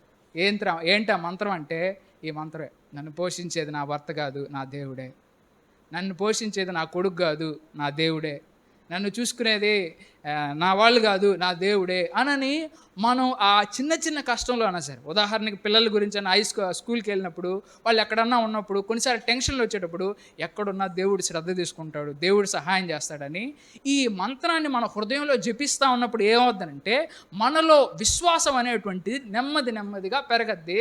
ఏ విధంగా ఎక్సర్సైజ్ చేసేటప్పుడు నెమ్మదిగా కండ పెరగద్దో, మనలో ఉండేటువంటి విశ్వాసం కూడా బాగా పెరగద్ది. అంటే తక్కువ కష్టంలోనే ఎక్కువ మజిల్ మనం సంపాదిస్తాం అన్నమాట. ఎక్కువ మజిల్ని మనం సంపాదిస్తాం. తెలివిగా మనం ఎక్సర్సైజ్ చేస్తే తొందరగా మంచి బాడీ బిల్డింగ్ ఎట్లా సంపాదిస్తామో, తెలివిగా విశ్వాసాన్ని కూడా మనం అంత స్పీడ్గా మనం సంపాదించగలుగుతాం అనే విషయాన్ని మనం జ్ఞాపకం చేసుకోవాలి. అయితే ఇశ్రాయేలీల ప్రజలు వాళ్ళు ఎంతటి వాళ్ళనంటే దేవుడు వాళ్ళకి ఎన్నో అద్భుతాలు చేశాడు, ఎన్నో కష్టాలు రప్పించారు. చివరికి చాలే అనుకున్నాడు దేవుడు, పంపించేద్దాం వాళ్ళని అక్కడికి అని అనుకున్నాడు. చివరికి వాళ్ళు ఏమన్నారు చూడండి, చివరికి లాస్ట్లో కూడా వాళ్ళు భయపడ్డారు. దేవుడికి కూడా విసుగొచ్చేసింది. సంఖ్యాకాండం 14:11 ఈ విధంగా ఉంటుంది: అప్పుడు మోషేతో యెహోవా దేవుడు ఇట్లా అంటున్నాడు, ఇంకా ఎన్నాళ్ళు ఈ ప్రజలు ఇలా చేస్తారు? వాళ్ళు నన్ను నమ్మడం లేదనే వ్యక్తం చేస్తున్నారు. నా శక్తి మీద వాళ్ళకు నమ్మకం లేనట్టే కనబడుతోంది. శక్తివంతమైన ఎన్నో సూచనలు నేను వాళ్లకు చూపించిన తరువాత కూడా వాళ్ళు నన్ను నమ్మడానికి నిరాకరిస్తున్నారు. వాళ్ళ మధ్య నేను ఎన్నో మహాకార్యాలు చేశాను. అసలు దేవుడిది ఏందంట? దేవుడు ఆయన మైండ్లో ఆయన చెప్పాడు, అన్ని అద్భుతాలు చేసినా కానీ, ఇన్నాళ్ళు వాళ్ళకి ఇన్ని అద్భుతాలు చేశాను, ఎంత చేశాను, అయినా కానీ వాళ్ళు నన్ను నమ్మడం లేదు. అసలు దేవుడికి ఏం కావాలి? దేవుడికి ఏం కావాలి? విశ్వాసం కావాలి. ఏం కావాలి? మన హృదయంలో మొలిచేటువంటి విశ్వాసం దేవుడికి కావాలి. కాబట్టి దేవుడు అక్కడ మాట్లాడుతున్నాడు, ఇన్ని అద్భుతాలు చేశాను అయినా అసలు నా మీద నమ్మకం లేనట్టే ప్రవర్తిస్తున్నారే ఈ జనాలు అని చెప్పి దేవుడు విస్తుపోతా ఉన్నాడు, విసుగు చెందుతా ఉన్నాడు వాళ్ళ అవిశ్వాసాన్ని బట్టి. కాబట్టి ఒకసారి మనం కూడా జ్ఞాపకం చేసుకోవాలి, మన జీవితాల్లో కూడా దేవుడు కష్టాలు రప్పించినప్పుడు తక్కువ కష్టాలు పడాలా? యోబు జీవితంలో అంత పెద్ద కష్టాలు ఏం లేవు. ఏదో ఒకసారి అట్టా వచ్చింది, గాల్లో పోయింది. ఆ తర్వాత ఆయన హాయిగా జీవిస్తూ ఉన్నాడు. ఒక్కసారి 10వ తరగతి ఎగ్జామ్ రాశాడు, పాస్ అయిపోయాడు. కానీ మనం 10వ తరగతి పరీక్ష రాస్తున్నాం, ఫెయిల్ అయిపోతున్నాం, మళ్ళీ కట్టుకుంటున్నాం, మళ్ళీ రాస్తున్నాం, మళ్ళీ కట్టుకున్నాం, మళ్ళీ రాస్తున్నాం అని ఇట్లా చాలా కష్టాలు ఇశ్రాయేలు ప్రజల్లాగా మనం కూడా ఎందుకు పడాల్సి వస్తుందంటే, ఈ బైబిల్లో ఉన్నటువంటి దావీదు మహారాజాగా దేవుడు నేర్పించే పాఠాలు త్వరగా నేర్చుకుని సింహాసనం ఎక్కాల్సినటువంటి మనం కాస్త జీవితాంతం ముసలోళ్ళు అయిపోయేంత వరకు కూడా రాజు సీటు కోసం, దేవుడిచ్చే ఆశీర్వాదం కోసం మనం పాకులాడుతూనే ఉన్న కారణం ఏంటంటే, ఈ ఇశ్రాయేలీల ప్రజల్లాగానే మనం విశ్వాసాన్ని సరిగ్గా నేర్చుకోవడం లేదు. విశ్వాసాన్ని మనం సరిగ్గా నేర్చుకోవట్లేదు అనే విషయాన్ని జ్ఞాపకం చేసుకోవాలి. కాబట్టి ఎందుకని ఇశ్రాయేలీల ప్రజలకి ఎందుకు అంత విశ్వాసం లేదంటారు మీరు చెప్పండి? దేవుడు ఇన్ని అద్భుతాలు చేస్తున్నా కానీ ఎందుకని వాళ్ళు విశ్వాసం ఎందుకు నేర్చుకోలేకపోతున్నారు? చెప్పగలరా ఎవరన్నా?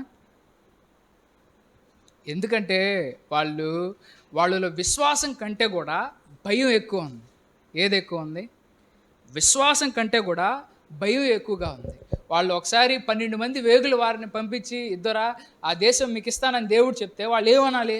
ఒరే, అంత పెద్ద ఫరో సామ్రాజ్యాన్నే దేవుడు అసలు కత్తి ఎట్టబట్టుకోవాలో కూడా తెలియని మన చేత దేవుడే యుద్ధం చేసి అంత పెద్ద సామ్రాజ్యం నుంచి మనల్ని విడిపించిన వాడు ఎంత పెద్ద వాళ్ళందరితో ఫైట్ చేసి మనకు మళ్ళీ ఈ రాజ్యాన్ని ఇప్పించలేడా అని వాళ్ళు జ్ఞాపకం తెచ్చుకొని ధైర్యం తెచ్చుకోవాలి వాళ్ళు. కానీ వాళ్ళు కొట్టబోయే సమస్యని చూసి భయపడిపోతున్నారు. కానీ వాళ్ళ దేవుడి సైజు చూసి, దేవుడి యొక్క శక్తిని చూసి వాళ్ళు ఏమాత్రం ధైర్యం తెచ్చుకోలేకపోతున్నారు. అంటే వాళ్ళకి రాబోయే సమస్య ఎంత పెద్దదనే చూస్తున్నారు, కానీ ఆ సమస్యను తీర్చబోయేటువంటి దేవుడు ఎంత పెద్దవాడు అనేది వాళ్ళు చూడలేకపోతున్నారు. వాళ్ళలో విశ్వాసం కంటే కూడా భయం ఎక్కువగా ఉండడం వల్లే వాళ్ళు విశ్వాసాన్ని నేర్చుకోలేకపోతున్నారు. భయం అన్నా సరే, విశ్వాసం అన్నా సరే, రెండు ఒక చోట ఉండలేవు. విశ్వాసం వచ్చినప్పుడు భయం వెళ్ళిపోద్ది. ఎవరిలో అయితే భయం ఎక్కువగా ఉంటుందో వాళ్ళు ఇంకా విశ్వాసాన్ని నేర్చుకున్నట్టే. మనలో భయం ఉందా, విశ్వాసం ఉందా ఎట్లా తెలుస్తుంది? వచ్చే ప్రతి కష్టం నిరూపిస్తుంది. మనకు ఎంతవరకు మనలో బ్లడ్ ఉంది, ఎంతవరకు మనలో రక్తం ఎక్కువ ఉందా తక్కువ ఉందని ఎట్లా రక్త పరీక్ష చేస్తే తెలుస్తుందో, విశ్వాస పరీక్ష చేసినప్పుడు కూడా మనలో విశ్వాసం ఎక్కువ ఉందా, భయం ఎక్కువ ఉందా అనేది మనకు తెలియజేస్తాం. కాబట్టి మన దేవుడి గురించి తెలుసుకొని ఆయన శక్తి సామర్థ్యాల గురించి తెలుసుకున్నప్పుడు మనం దావీదులాగా గొల్లియాతును కొట్టడానికి ముందుకెళ్తాం, కానీ మిగిలిన జనాల్లాగా గమ్ముగా కూర్చొని భయంతోనే వెనక్కి ఆగిపోం. రెండోది, వాళ్ళకున్న సమస్య ఏంటంటే ఆధ్యాత్మిక మతిమరుపు. ఏంటది?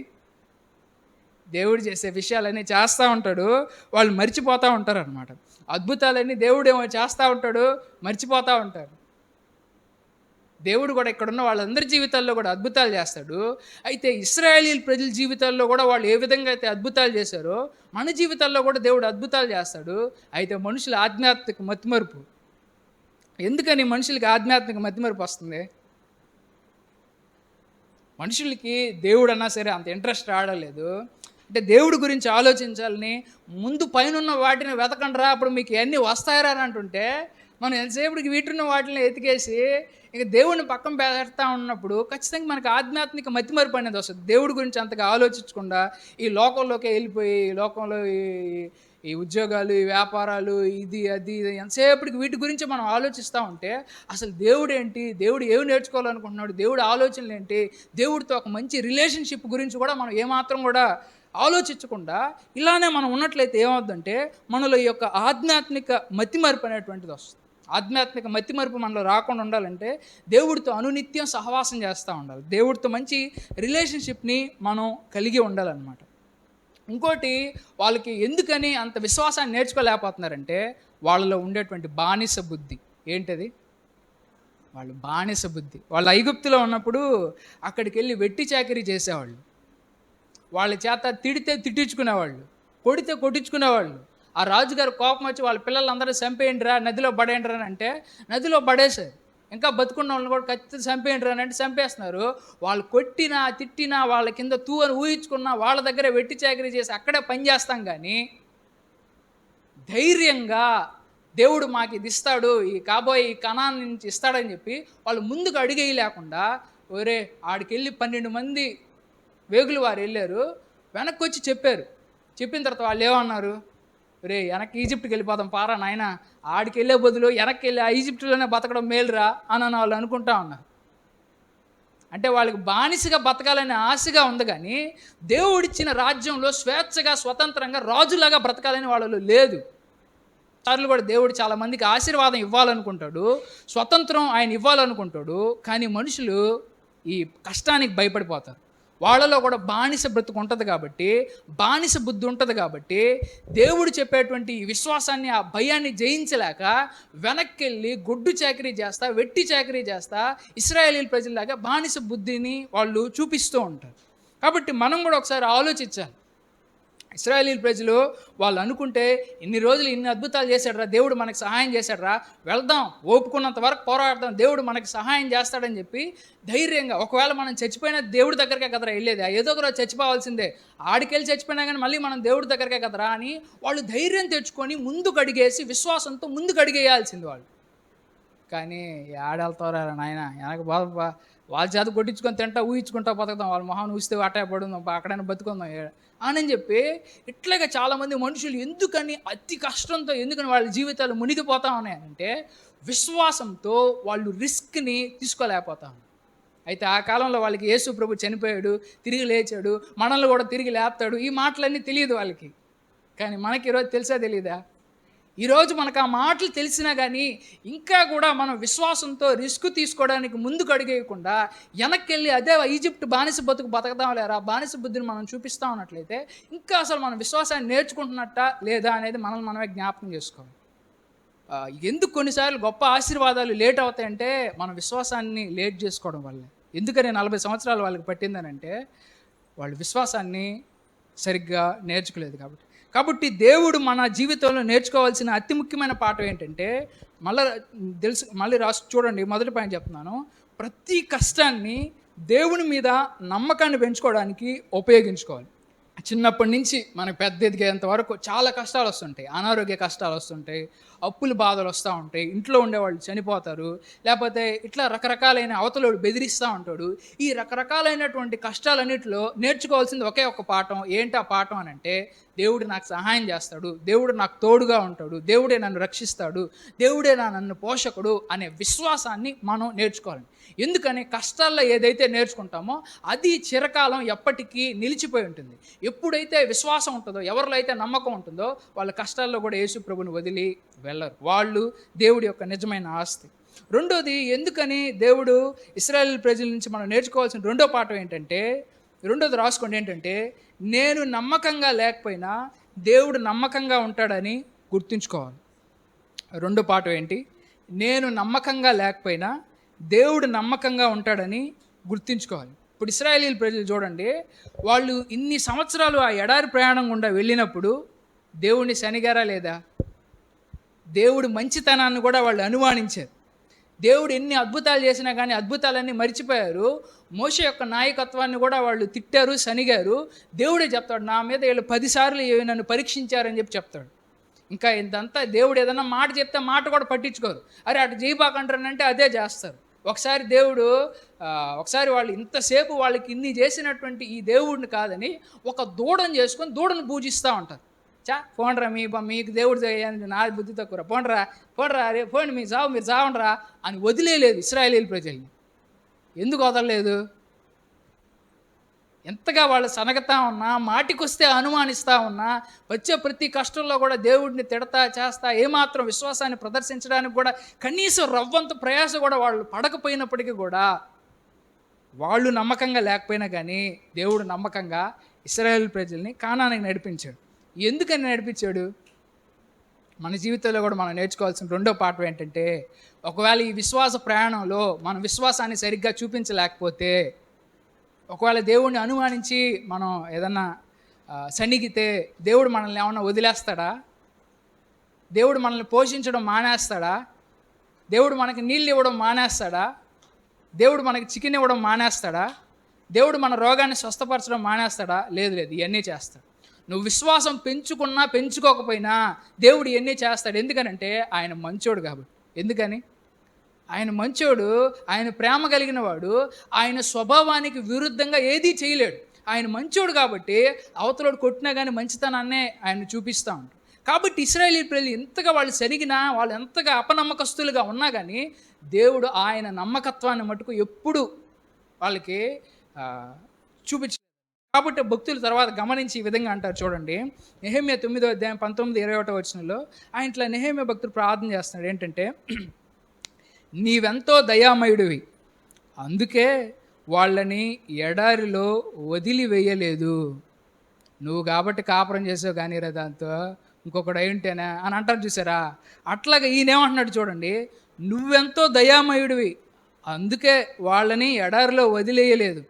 పగటి వేళ మేఘస్తంభాన్ని వాళ్ళ నుంచి తప్పించలేదు. వాళ్ళని నడుస్తూనే వచ్చావు. రాత్రి వేళ దీపస్తంభాన్ని వాళ్ళ దృష్టి నుంచి తొలగించలేదు.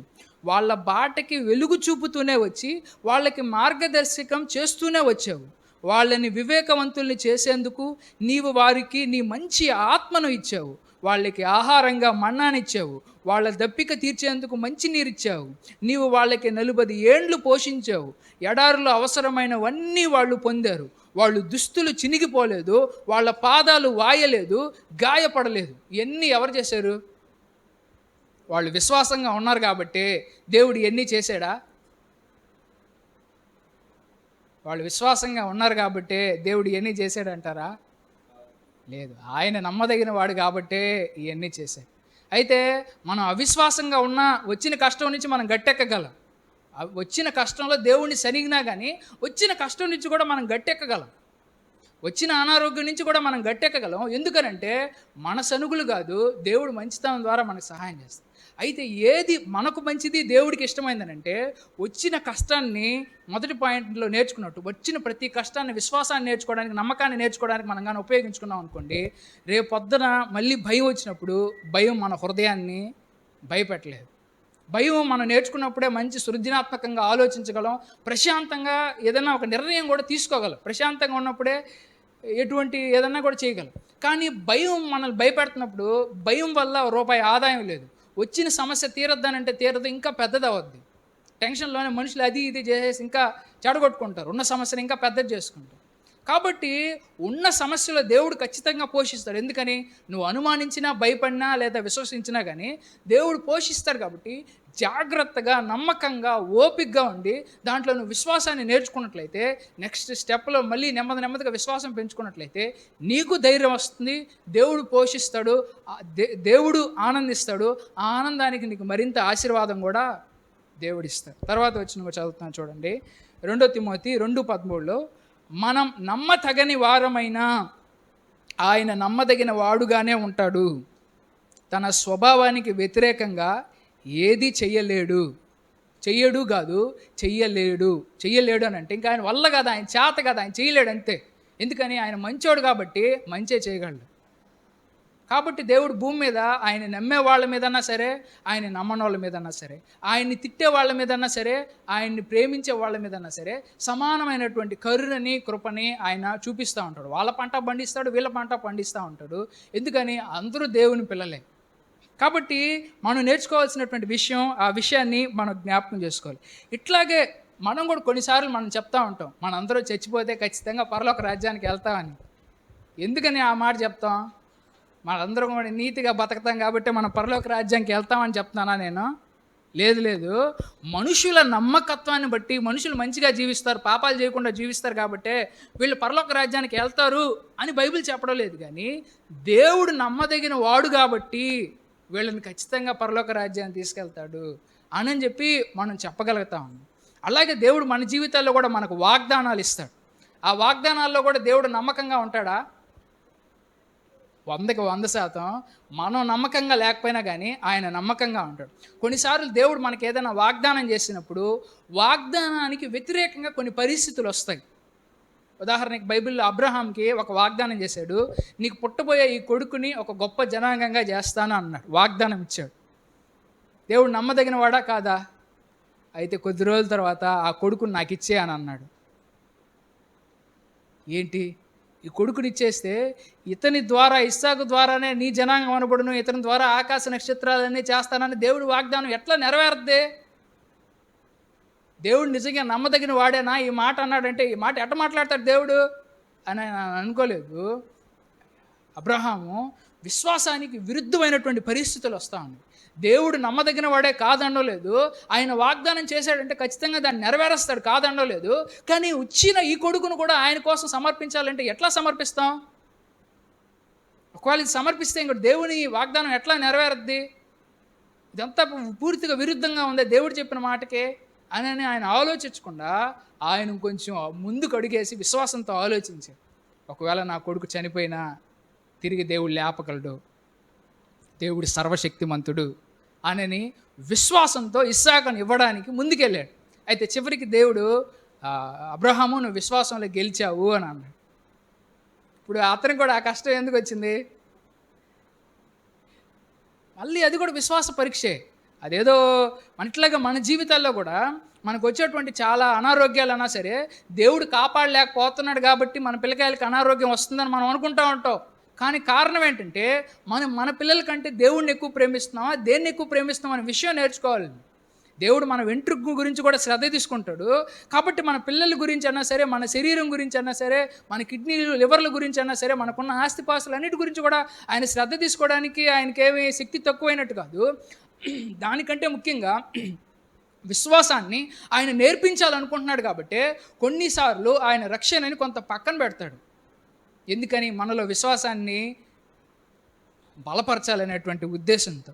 ఇట్లా ఇంకొన్నిసార్లు దేవుడు ఏదైనా వాగ్దానం చేసినప్పుడు చాలా లోతైన అర్థం ఉంటుంది. ఉదాహరణకి దావీదుకు కూడా ఒక వాగ్దానం చేశాడు. ఏంటంటే నీ సింహాసనం తరతరాలు ఉంటుంది అని అన్నాడు. అంటే నీ వంశం తరతరాలుగా ఉంటుంది అని చెప్పి అని అన్నాడు. అయితే ఆ తర్వాత దావీదు తర్వాత సొలొమోను పుడతాడు. సొలొమోను తర్వాత వాళ్ళ కొడుకులు వస్తారు. కొద్ది రోజులకు ఆ సింహాసనం పోద్ది. అదేంటి? దేవుడు నమ్మదగిన వాడైతే దావీదు సింహాసనం చిరకాలం ఉంటుంది అని దేవుడు చెప్పిన మాట, ఆ వాగ్దానం నిజమైతే ఇప్పుడు ఈరోజు యూదా దేశంలో ఈ విధంగా దావీదు సీటు కాకుండా వేరే వాడు వచ్చి దావీదు రాజ్యాన్ని పాలించడం ఏంటి అని అందరూ అనుకున్నారు. అయితే ఆ తర్వాత కొద్ది రోజులకు వాళ్ళు తెలిసింది ఏంటంటే ఆ దావీదు కుమారుడు ఎవడంటే యేసు ప్రభు అని. ఎవరని అంటే కొన్నిసార్లు దేవుడు మన ఊహకి అందనంత లోతుగా ఆలోచించి ఆయన వాగ్దానాలు చేస్తాడు. రాబోయే మెస్సీయ ఇతని సీట్లో కానీ దిగితే చిరకాలం పాలిస్తాడు అని చెప్పి యేసు ప్రభు గురించి కూడా వాగ్దానం ఉంది. ఆ విశ్వాసాన్నే శిష్యులందరూ కూడా నమ్మారు. ఆ వాగ్దానం కూడా వాళ్ళకి తెలుసు, ఈయన ఒక్కసారి సీట్ ఎక్కాడంటే ఇక దిగడం ఉండదని. కానీ ఆయన ఏ సీట్ అంటే ఆయన రాజ్యం ఆత్మీయ రాజ్యం, కనిపించే ఈ పొలిటికల్ రాజ్యం కాదు ఆయన. అది శిష్యులు గమనించలేకపోయారు. కాబట్టి ఇట్లా కొన్నిసార్లు లోతుగా ఇవన్నీ ఏంటంటే కొంచెం మెగా ఫ్రేమ్లో నుంచి చూసినప్పుడు, బర్డ్ ఐలో నుంచి చూసినప్పుడు, అంటే ఇట్లాగా ఒక పెద్ద లాంగ్ యాంగిల్ నుంచి చూసినప్పుడు దేవుని యొక్క వాగ్దానం అనేది ఖచ్చితంగా అది నెరవేరద్ది. కానీ షార్ట్ టర్మ్లో మనకున్న ఈ తక్కువ జ్ఞానంతో ఆలోచించినప్పుడు ఏమవుద్దంటే అది నిజంగా నెరవేరుతుందా లేదా అని అనుమానం కలగదు. మనం గుర్తుంచుకోవాల్సిన విషయం ఏంటంటే రెండోది, మనం అపనమ్మకంగా ఉన్నా కానీ దేవుడు మాత్రం నమ్మకంగానే ఉంటాడు అనే విషయాన్ని మనం జ్ఞాపకం చేసుకోవాలి. మూడోది మనం తెలుసుకోవాల్సిన విషయం ఏంటంటే దేవుడు చేసిన ఉపకారాలని జ్ఞాపకం చేసుకుంటూ ఉండాలి. విశ్వాసంలో మూడో పాఠం ఏంటి? దేవుడు చేసిన ఉపకారాలని, దేవుడు చేసిన మేళ్ళు అన్నా సరే జ్ఞాపకం చేసుకుంటూ ఉండాలి. ఇప్పుడు ఇందాక చెప్పాను కదా, విశ్వాసం చాలా అవసరం అని చెప్పాను. విశ్వాసంలో మనం బాగా ఎదగాలంటే మనం చేయాల్సిన అతి ముఖ్యమైన పని ఏంటంటే దేవుడు ఏ మేలులు అయితే చేస్తాడో ఆ మేలుల్ని మనం జ్ఞాపకం తెచ్చుకుంటూ ఉండాలి. ఏం చేయాలి? ఇశ్రాయేలీయుల ప్రజలకి దేవుడు పస్కా పండుగ అని చెప్పాడు. ఏం పండుగ? పస్కా పండుగ. ఎప్పుడన్నా సరే పండగలు ఎందుకు చేస్తారు, ఆచారాలు ఎందుకు చేస్తారంటే ఒక విశ్వాసాన్ని బ్రతికించడం కోసం. దేన్ని బ్రతికించడం కోసం? విశ్వాసాన్ని బ్రతికించడం కోసం. పస్కా పండుగ ఎందుకు చేస్తారంటే ఈ ఇశ్రాయేలీయుల ప్రజల్ని ఐగుప్తు నుంచి తీసుకొచ్చింది ఎవరైనానంటే ఈ యెహోవా దేవుడే అని చెప్పడం కోసంగా. ఒకప్పుడు మన నాన్న, మన తాత ముత్తాతలు వాళ్ళందరూ కూడా ఈజిప్టులో ఉన్నారంటారా. అప్పుడు దేవుడు అక్కడ అద్భుతాలు చేశాడంట, ఎర్ర సముద్రం 2 పాయలుగా చేశాడంట, అందుకని చేస్తున్నారా ఈ పస్కా పండుగ అని తర్వాత పిల్లలకి చెప్పడం కోసం ఆ పండుగ చేయమన్నాడు అనమాట. అంటే ఆ పండుగ యొక్క ఉద్దేశం కూడా ఏంటి? ఎందుకు ఆ పండుగ చేయాలా? గతంలో దేవుడు చేసిన మేళ్ళని జ్ఞాపకం చేసుకోవడం కోసం, గతంలో దేవుడు చేసిన మేళ్ళని తర్వాతి తరాలకు కూడా నేర్పించి చెప్పడం కోసం ఆ పండుగ ప్రతి సంవత్సరం కూడా వాళ్ళు చేసుకోవాల్సిందే. ఇట్లాగే దేవుడు ఏ అద్భుతం చేసినా కానీ, ఒకసారి దేవుడు ఎర్ర సముద్రం గుండా వాళ్ళని నడిపించాడు. రెండోసారి దేవుడు ఎక్కడి నుంచి నడిపించాడంటే యోర్దాను నది నుంచి నడిపించాడు. ఎక్కడి నుంచి నడిపించాడు? యోర్దాన్ నది నుంచి కూడా. సేమ్ ఎర్ర సముద్రాన్ని ఎట్లయితే దాటారో ఈ యోర్దాన్ నదిని కూడా దాటాల్సిన పరిస్థితి వచ్చినప్పుడు అదేవిధంగా కొంచెం డిఫరెంట్గా దేవుడు ఆ నీళ్ళను ఆరిపోయే విధంగా చేసి ఆ నీళ్ల మధ్యలో ఇశ్రాయేల్ ప్రజల్ని నడిపిస్తాడు. వాళ్ళ నీళ్ళ మధ్యలోకి వెళ్ళిన తర్వాత మధ్యలో యెహోషువకు ఒక థాట్ వచ్చింది. ఏంటంటే, అరే ఈ యోర్దాను నదిలో ఉండే రాళ్ళు తీసుకొనిరా, ఒక్కొక్క గోత్రానికి ఒక్కొక్క రాయి తీసుకొనిరా అని చెప్పాడు. తీసుకొనిరా, నేను చెప్తాలే తీసుకోండి అని చెప్పి, ఎందుకు ఇప్పుడు రాళ్ళు ఎందుకు, మనం మధ్యలో రాళ్ళు ఎందుకు, నేను చెప్తా తీసుకోనిరా అని చెప్పి తీసుకొని అవతలికి వెళ్ళిన తర్వాత ఆ రాళ్ళన్నీ ఒక చోట నాటించాడు. ఎందుకురా ఈ రాళ్ళు అంటే, మనకు దేవుడు యోర్దాన్ ద్వారా దాన్ని ఆ విధంగా ఆరిపోయే విధంగా చేసి ఆ నుంచి మనకు నడిపించాడు రా, ఈ రాళ్లే దానికి సూచన, దేవుడు మనకు అద్భుతం చేశాడు రా అని గుర్తించుకోవడానికే రా ఈ రాళ్ళ అని యెహోషువ చెప్పాడు. కాబట్టి అప్పటి నుంచి ఆ రాళ్ళు అక్కడ చూసే పిల్లలందరూ సరే ఏం తెలుసుకోవాలి, ఏందిరా ఈ రాళ్ళు ఎందుకున్నాయంటే, ఒకప్పుడు మన అమ్మ నాన్నోళ్ళు ఆడి నుంచి వస్తున్నారంటరా, వస్తున్నప్పుడు మధ్యలో యోర్దాన్ నది వచ్చింది, యోర్దాన్ నదిని ఆరిపోయేటట్టు చేశాడంట, ఆ యోర్దాన్ మధ్యలో ఉండే ఆ రాళ్ళేనంటే అని తర్వాత తరాలందరికీ కూడా చెప్పడం కోసం. అలా చెప్పేటప్పుడు వాళ్ళని వాళ్ళు గుర్తు తెచ్చుకుంటూ ఉంటారు, తర్వాత తన పిల్లలకి కూడా నేర్పిస్తూ ఉంటారు. ఇంకా బైబిల్లో గుడారాల పండుగ అనేటు ఉంటుంది. అది ఎందుకని, ఇశ్రాయేలీ ప్రజలు ఒకప్పుడు ఏ ఇల్లు బొళ్ళు లేకుండా ఎడారుల్లో గుడారాలు వేసుకొని జీవించేవాళ్ళంటరా. కాబట్టి మనం కూడా గుడారాలు వేసుకొని కొద్ది రోజులు ఈ పండుగ ఆచరిద్దాం. ఎందుకు ఆచరించాలా, ఒకప్పుడు మనం తాత ముత్తాతలు కూడా అట్లా ఉన్నప్పుడు కూడా దేవుడు వాళ్ళని పోషించాడంటరా అని తెప్పుకోవడం కోసమే ఆ పండుగలన్నీ బ్రతికాయి అన్నమాట. ఇట్లా చాలా ఆచారాలు కూడా. ఉదాహరణకి ఇందాక మన్నా అని చెప్పాను కదా, ఆ మన్నాని కొద్దిగా మన్నాని తీసుకెళ్ళి దేవుడి దగ్గర మందసం అనేది ఉంటుంది, ఒక చిన్న పాత్రలో లేకపోతే చిన్న చెంబులో ఈ మన్నాను తీసుకొని దేవుడి దగ్గర ఉండే మందసంలో దాన్ని పెట్టారు. ఏంది మమ్మీ అది చర్చిలో ఉంది బాక్స్, అది మందసం రా, దాంట్లో ఏమున్నాయి, మేము అక్కడ ఎడారిలో ఉన్నప్పుడు దేవుడు మాకు 10 ఆజ్ఞలు ఇచ్చాడు, అక్కడ అహరోను చిగురించి కర్ర అని ఉంటుంది, అందులో దేవుడు మాకు ఆ మన్నాను చెప్పాను కదా, ఆ మన్నాను కూడా ఒక చిన్న దాంట్లో పెట్టి అక్కడ దాంట్లో పెట్టుంటుందిరా అని చెప్పడం కోసం. ఇట్లా దేవుడు మన్నాను కూడా ఎందుకు భద్రపరిచాడంటే వాళ్ళు గుర్తు చేసుకోవాలని, తరతరాలకు కూడా చెప్పాలి. ఇట్లా బైబిల్లో చాలా ఉన్నాయి, గుడారాల పండుగని, వారాల పండుగని, పెంతెకోస్తు పండుగని, ఇట్లన్నిట్లో ఒకటే థీమ్ ఏంటనంటే, పండగలన్నా సరే ఆచారాలన్నా సరే ఎందుకు చేస్తారంటే, దేవుడు గతంలో ఈ మేలు చేశాడు కాబట్టే ఈ పండగ చేస్తున్నాం మనం అనే దానికోసమే, విశ్వాసాన్ని బతికించడం కోసం ఆచారం అనేటువంటిది వచ్చిందనమాట. అట్లాగే మన జీవితంలో కూడా దేవుడు అద్భుతాలు చేస్తాడా చేయడా, వాటిని మనం కూడా ఏం చేయాలా, ఒక చిన్న చెట్టేసి ఇద్దరా నాకు ఈ విధంగా అప్పుడు వచ్చింది, దేవుడు స్వస్థపరిచాడు అనడానికి చెట్టే నిదర్శనం అని ఒక గుర్తుగా మనకు కానీ చెప్పామనుకోండి, మనకన్నా సరే మన పిల్లలకన్నా సరే, దేవుడు ఏదైనా చేసినప్పుడు ఒక మంచి వస్తువు అన్నా సరే ఏదోటి మనకు మన పిల్లలకి దాన్ని ఒక విశ్వాసంగా నేర్పించినప్పుడు ఏమవుద్దంటే, అది మనకు మాత్రమే కాదు మన పిల్లలకి కూడా అది ఒక మంచి విశ్వాసాన్ని నేర్పించడానికి ఉపయోగపడుతుంది. అయితే వీళ్ళు ఇశ్రాయేలీ ప్రజలు వీళ్ళతో వచ్చిన తంట ఏంటంటే, వాళ్ళు చూసిన అద్భుతాన్ని చూసినట్టే మర్చిపోతారు. అందుకే దేవుడు చెప్తా ఉన్నాడు, ద్వితీయోపదేశకాండం 4వ అధ్యాయం 9వ వచనం, అయితే మీరు జాగ్రత్త పడాలి. ఎందుకు జాగ్రత్త పడాలి, మీరు కళ్ళారా చూసిన వాటిని మరిచిపోకుండా ఉండేలా అవి మీ జీవితం అంతా మీ హృదయాల్లో నుండి తొలగిపోకుండేలా మీ మనస్సును బహు జాగ్రత్తగా కాపాడుకోండి. మీ కొడుకులకు వారి కొడుకులకు వాటిని నేర్పించండి. కొన్నిసార్లు తల్లిదండ్రులు చెప్తారు, మేము చిన్నప్పుడు ఇన్ని కష్టాలు పడ్డావురా ఇట్టు చేసావురా అట్ట చేసావురా అని. వాళ్ళు చెప్పే కష్టాలు దేవుడు అనే మాటే ఉండదు. వాళ్ళ కష్టాలు వాళ్ళే పడ్డామని చెప్తారు, కానీ వాళ్ళ కష్టాల్లో దేవుడు ఉన్నాడు, దేవుడు సహాయం చేశాడని చెప్పారు. కానీ మనం మన పిల్లలకి ఎట్లా నేర్పించాలంటే, ఇద్దరా ఒకప్పుడు ఇట్లా నింది దేవుడు మనకి సహాయం చేశాడు, ఆ తర్వాత ఈ విధంగా బతికిచ్చాడు, ఎట్లా చేశాడు, అట్లా మాకు మార్గం చూపించాడని మన పిల్లలకి దేవుడి మీద విశ్వాసం కలిగే విధంగా. అందుకే దేవుడు మళ్ళీ ఒక మాట చెప్తాడు ఏంటంటే, అనుదినము కృతజ్ఞతలు చెల్లించండి, ఎల్లప్పుడూ థ్యాంక్స్ చెప్పండి దేవుడికి. ఎందుకని, ఎప్పుడైతే థ్యాంక్స్ చెప్తా ఉంటారో దేవుడు చేసిన మేళ్ళని నెమ్మదిగా మీ బ్రెయిన్ ఆలోచిస్తూ ఉంటుంది అనమాట. మీ బ్రెయిన్ ఆలోచిస్తూ ఉంటుంది. కాబట్టి మనం చేయాల్సిన పని ఏంటంటే, ఎప్పుడైనా సరే మీరు చూడండి, ఒక్కసారి ఎవరైనా భర్త చనిపోయినప్పుడు వాళ్ళ భార్యలు ఏం చేస్తారంటే బాగా దిగులుగా అయిపోతారు. అలా దిగులుగా ఎందుకు అయిపోతారంటే, భర్తతో గడిపిన మధుర క్షణాలు, లేకపోతే భర్తతో ఉన్నటువంటి ఆ సందర్భాలు ఇవన్నీ గుర్తు తెచ్చుకున్నప్పుడు భర్త మీద ప్రేమ ఎక్కువైపోద్ది, బాధ ఎక్కువైపోద్ది. అంటే వాళ్ళు భర్త చనిపోయినప్పుడు ఆ భర్త జ్ఞాపకాలని పదే జ్ఞాపకం తెచ్చుకుంటా ఉన్నప్పుడు ఆ భర్త మీద ప్రేమ అనేది పెరుగుతూ ఉంటుంది.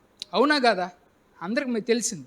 ఒకవేళ లేకపోతే యువకులు ఒక ప్రియుడు ప్రేయసి వాళ్ళిద్దరైనా సరే ప్రేమించుకుంటూ ఉన్నారనుకోండి, వాళ్ళ జ్ఞాపకాలన్నీ కూడా అంటే వాళ్ళ ఆలోచనలన్నీ కూడా, అన్న తింటున్నా నువ్వే గుర్తొస్తావు ముదా అని వాళ్ళు ఫోన్లో మాట్లాడుకుంటా ఉంటారు. అంటే వాళ్ళ ఆలోచనలన్నీ కూడా ఎప్పుడైతే ప్రియుడి గురించి ఆలోచిస్తారో, ఎప్పుడైతే ప్రేయసి గురించి ఆలోచిస్తుంటారో వాళ్ళ మధ్య ప్రేమ పెరగద్దనమాట. అట్లాగే దేవుడి గురించి కూడా పదే పదే ఆలోచిస్తూ ఉన్నప్పుడు విశ్వాసం అనేది పెరగద్ది. ఏ విధంగా అయితే భర్త చనిపోయాడనే దాని గురించి ఆలోచించినప్పుడు బాధ ఏ విధంగా పదే పదే పెరగద్దో, ఇక నా భర్త లేకపోతే నేను చచ్చిపోతాననేంతగా ఆ బాధ తీసుకెళ్ళద్దు. ఈ ప్రేమ కూడా పిల్లలు వాళ్ళు ప్రేమించిన ప్రేమ కూడా నా ప్రేయసి లేకపోతే నేను చచ్చిపోతాననేంత ప్రేమ ఎక్కడికి వస్తుంది వాళ్ళకి? పదే పదే ఆ ఊహలతో వాళ్ళతో పాటు జీవితాన్ని ఊహించుకొని, వాళ్ళతో పాటు పిల్లలు కనిందాన్ని ఊహించుకొని, వాళ్ళతో పాటు మధుర క్షణాలు ఊహించుకొని, వాళ్ళతో పాటు పార్కులకి వెళ్ళిందంతా ఊహించుకొని, ఇలా దేవుని యొక్క ఇలా వాళ్ళ యొక్క ప్రియుడు ప్రేయసి యొక్క జ్ఞాపకాలతోనే వాడు గడపంగా ప్రేమ వెళ్ళిపోద్ది. చివరికి ఆ ప్రేమకి ఏదైనా పరీక్ష జరిగింది, విడిపోవాల్సిన పరిస్థితి వచ్చినప్పుడు కనీసం వాళ్ళు చావనైనా చేస్తారు ప్రేమ కోసం. ఎందుకని? వాళ్ళు మాటికి వస్తే ఆ జ్ఞాపకాలు ఏం చేస్తాయంటే ఆ ప్రేమ అనే మజిల్ని అంతగా పెంచేస్తాయి. మనం దేవుడి దగ్గర కూడా ఏం చేయాలంటే దేవుడిలో కూడా లవ్లో పడాలి. దేవుడి యొక్క జ్ఞాపకాలన్నా సరే, దేవుడు చేసినటువంటి అద్భుతాలన్నా సరే, దేవుడు చేసిన మాత్కారాలన్నా సరే పదే పదే మనం ఇట్లా ఆలోచించినప్పుడు దేవుడు లేదే నేను ఇక బతకను, దేవుడి కోసం నా ప్రాణమైనా ఇస్తాను అనే అంత స్థాయికి వస్తాం. దేవుడు ఇట్టాడు పిచ్చి పిచ్చి వాటికైతే ఇవన్నీ చేస్తారు, కానీ దేవుడి విషయాల్లో అవన్నీ చేయలేకపోతాను. భూమి మీద మనుషులు ఆవిరి లాంటి మనుషుల కోసం అయితే ఎంత గొప్పగా మనుషులు చేయగలుగుతూనే ఉన్నారు, కానీ దేవుడి గురించి మనుషులు ఆలోచించడానికన్నా మన నెమరు వేసుకోవడానికన్నా సరే మనుషులు అంత శ్రద్ధ చూపించడం లేదనే విషయాన్ని జ్ఞాపకం చేసుకోవాలి. మనం దేవుణ్ణి ప్రేమించేటువంటి పిల్లలం అయితే ఆ విధంగా పదే పదే మనం దేవుడు చేసిన మేళని ఎంత ఎక్కువగా అయితే నెమరు వేసుకుంటూ ఉంటామో అంతగా మన శరీరంలో విశ్వాసం అనే మజిల్ అనేటువంటిది పెరుగుతూ ఉంటుంది. ఆ సమయంలో దేవుడి కోసం నేను చచ్చిపోతాననే స్థాయికి వచ్చేస్తారు. దేవుడు లేకుండా నేను బ్రతకను, ఒకవేళ నేను పోయి చచ్చిపోతానన్నాను, ఒకవేళ దేవుడు లేకపోతే ఇబ్బందిలే, ఈ బతుకు కష్టాలు పడి నేను ఎందుకు బతకాలా, ఒకవేళ దేవుడు ఉంటే ఇంకా మంచిదే, చచ్చిపోయి నేను ఆ దేవుడి దగ్గరికి వెళ్తానని చెప్పి విశ్వాసంతో దేవుడి కోసం గట్టిగా చచ్చిపోవడానికన్నా చచ్చిపోతాను. అంతగా దేవుళ్ళో ప్రేమలో పడిన వాళ్ళకి దేవుడు ఆయన రాజ్యంలో ఇంకెంత గొప్ప బహుమానాలు ఇస్తాడు చూడండి. వాళ్ళు ఎంతగా వాళ్ళ మీద విశ్వాసం పెంచుకున్నారో చూడండి. కాబట్టి కొన్నిసార్లు ఈ ప్రేమించుకున్న వాళ్ళైనా సరే ఏం చేస్తారు, తల్లిదండ్రులను వదిలేసి అన్నా సరే లేచిపోయి ఉంటారు. నిజంగానే నా ప్రియుడు నన్ను బ్రతికిస్తాడు అనే విశ్వాసం ఉండబట్టే కదా, అవునా కాదా? నిజంగానే నేను ప్రేమించిన నా ప్రియుడు నా తల్లిదండ్రుల కంటే బాగా చూసుకుంటాడనే విశ్వాసం వాళ్ళలో కలిగిపోయింది. నిజమా అబద్ధమా వేరే విషయం పక్కన పెట్టండి. ఎందుకు అంత విశ్వాసం వాళ్ళకి వచ్చేసిందనంటే ఆ ప్రేమలు, ఆ ఊహలు ఇవన్నీ వాళ్ళు అంత స్థాయికి తీసుకెళ్ళి అదే ఫార్ములాని మనం కూడా దేవుడి దగ్గర కానీ అప్లై చేసినట్లయితే ఇది నిజమైంది, శ్రేష్టమైంది. ఆ దేవుడి జ్ఞాపకాలను మనం మాటికొస్తే ఆలోచిస్తూ ఉన్నప్పుడు మనలో కూడా అంత తెగింపు, అంత విశ్వాసం, అంత ధైర్యం, అంత సాహసం దావీదులాగా మనం చేయగలుగుతాం గొల్యాతును కొట్టే సందర్భాల్లో. కాబట్టి దేవుళ్ళో మనం ప్రేమలో పడాలనే విషయాన్ని జ్ఞాపకం చేసుకోవాలి. ఒకవేళ అలా మనం మాటికొస్తే గుర్తు తెచ్చుకోకపోతే మనం మర్చిపోతాం దేన్నన్నా సరే. చూడండి, ద్వితీయోపదేశకాండం 8:11-14 మళ్ళీ ఆయన అదే చెప్తున్నాడు, జాగ్రత్తగా ఉండండి, మీ దేవుడైన యెహోవాను మరిచిపోవద్దు. ఈవేళ నేను మీకు ఇస్తున్న ఆజ్ఞలు, చట్టాలు, నియమాలు జాగ్రత్తగా పాటించండి. మీరు తినేందుకు ఆహారం సమృద్ధిగా మీకు ఉంటుంది. మీరు మంచి ఇల్లు కట్టుకొని వాటిలో నివాసం చేస్తారు. మీ పశువులు, మందలు విస్తారంగా పెరుగుతాయి.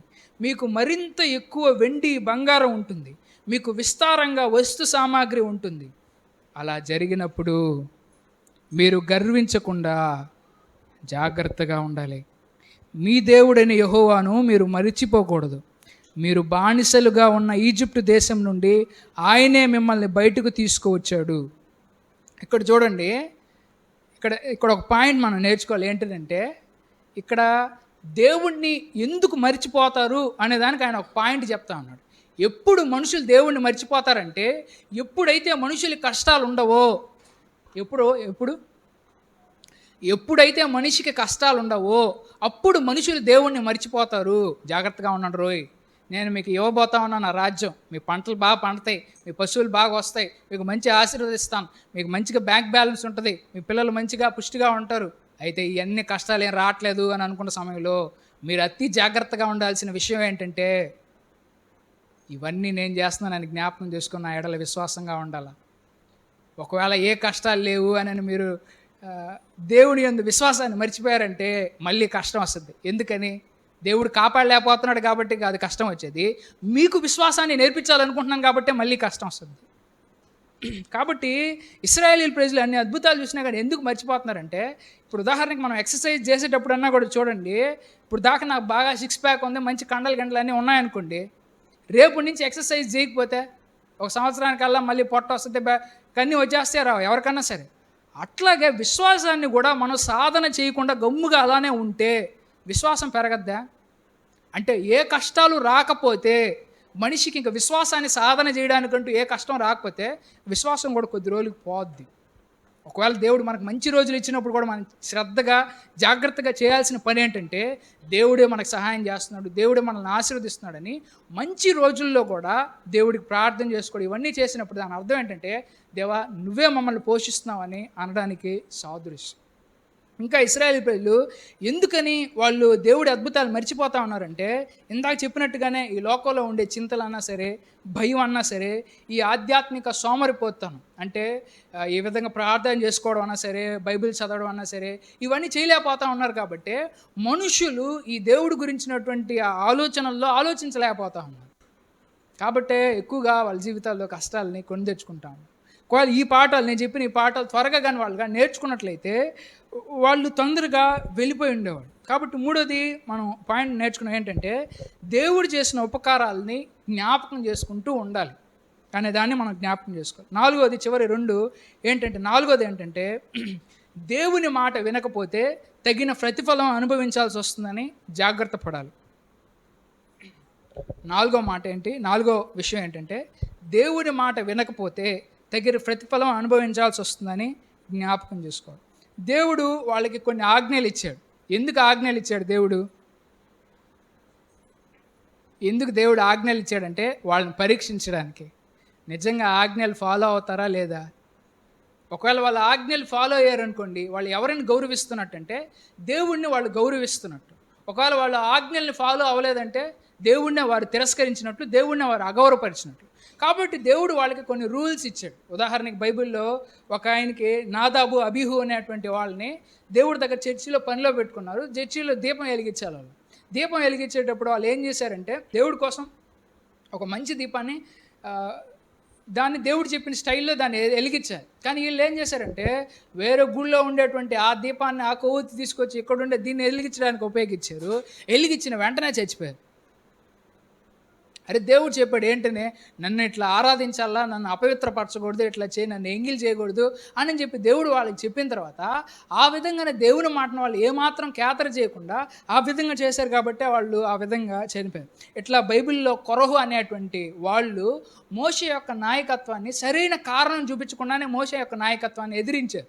తర్వాత భూమి వాళ్ళందరినీ నోరు తెరిచి మింగేసింది. ఎందుకని? దేవుడి యొక్క మాటకి వాళ్ళు విధేయత చూపించలేదు. అట్లాగే వాళ్ళకి ఎడారిలో పాములు వచ్చి కరిసాయి. అలాగే వాళ్ళు దూడను చేసుకున్నారు. నన్నే ఆరాధించాలరా అని అంటే వాళ్ళని దూడను చేసుకొని ఆరాధిస్తున్నారు. 3,000 మంది చనిపోయారు. అంటే మనం నేర్చుకున్న 4వ పాయింట్ ఏంటంటే, దేవుని మాట వినకపోతే తగిన ప్రతిఫలం అనుభవించాల్సి వస్తుందని జాగ్రత్త పడాలి. కాబట్టి ఎప్పుడన్నా సరే దేవుడు బైబిల్లో రూల్స్ అనేటువంటి ఉంటాయి. అయితే ఆ రూల్స్ని మనం ఫాలో అవ్వకపోతే తగిన ప్రతిఫలం మనకు వస్తుందా రాదా? దేవుడు మనం పట్ట పోషిస్తాడు నిజమే, దేవుడు మన అనారోగ్యాన్ని స్వస్థపరుస్తాడు అనేది నిజమే. ఆ కొంతకాలం అన్నా సరే మన ఆ బాధ అనుభవించాలి. ఎందుకని? మనం అవిధేయత చూపించాం కాబట్టి, దేవుడి మాటని లెక్క చేయలేదు కాబట్టే మనం వస్తుంది. కాబట్టి దేవుడు మనల్ని ఆలోచిస్తాడు, దేవుడు మనల్ని పరీక్షిస్తాడు. ఏంటంటే వీళ్ళకి నిజంగా నేనంటే నమ్మకం ఉందా, నా మాట అంటే లెక్క ఉందా, నిజంగా నేను చెప్పేది నిజమని వీళ్ళు నమ్ముతున్నారా? అరే అది చేయబాకంటారు, ఉదాహరణ మందు దాబాకంటారు, కిడ్నీలు లివర్లు పోతారా అని దేవుడు చెప్పాడు అనుకోండి, మనుషులు నమ్మతారా? ఆలోచిస్తాడు. అరే అబద్ధం ఆడబాకండ్రా, వ్యభిచారం చేయబాకండ్రా, దొంగతనం చేయబాకండ్రా, పొరుగువాడిది ఆశించబాకండ్రా, ఒరే పరాయి దేవుడి దగ్గరికి వెళ్ళబాకండ్రా అని ఇట్లా చాలా ఆజ్ఞలు దేవుడు వాళ్ళకి చెప్పాడు. ఎంత మట్టుకు వాళ్ళు వాటిని పాటిస్తున్నారో లేదో, ఎంతవరకు వాళ్ళు దేవుడి యందు విధేయత కలిగి జీవిస్తున్నారో లేదో అనేది వాళ్ళు చూశారు, దేవుడు గమనించాడు. మన జీవితంలో కూడా దేవుడు కొన్ని ఆజ్ఞలు ఇస్తాడు. ఆ ఆజ్ఞల్లో ఎంతవరకు మనం చేస్తున్నామో లేదనేది కూడా గమనిస్తాడు.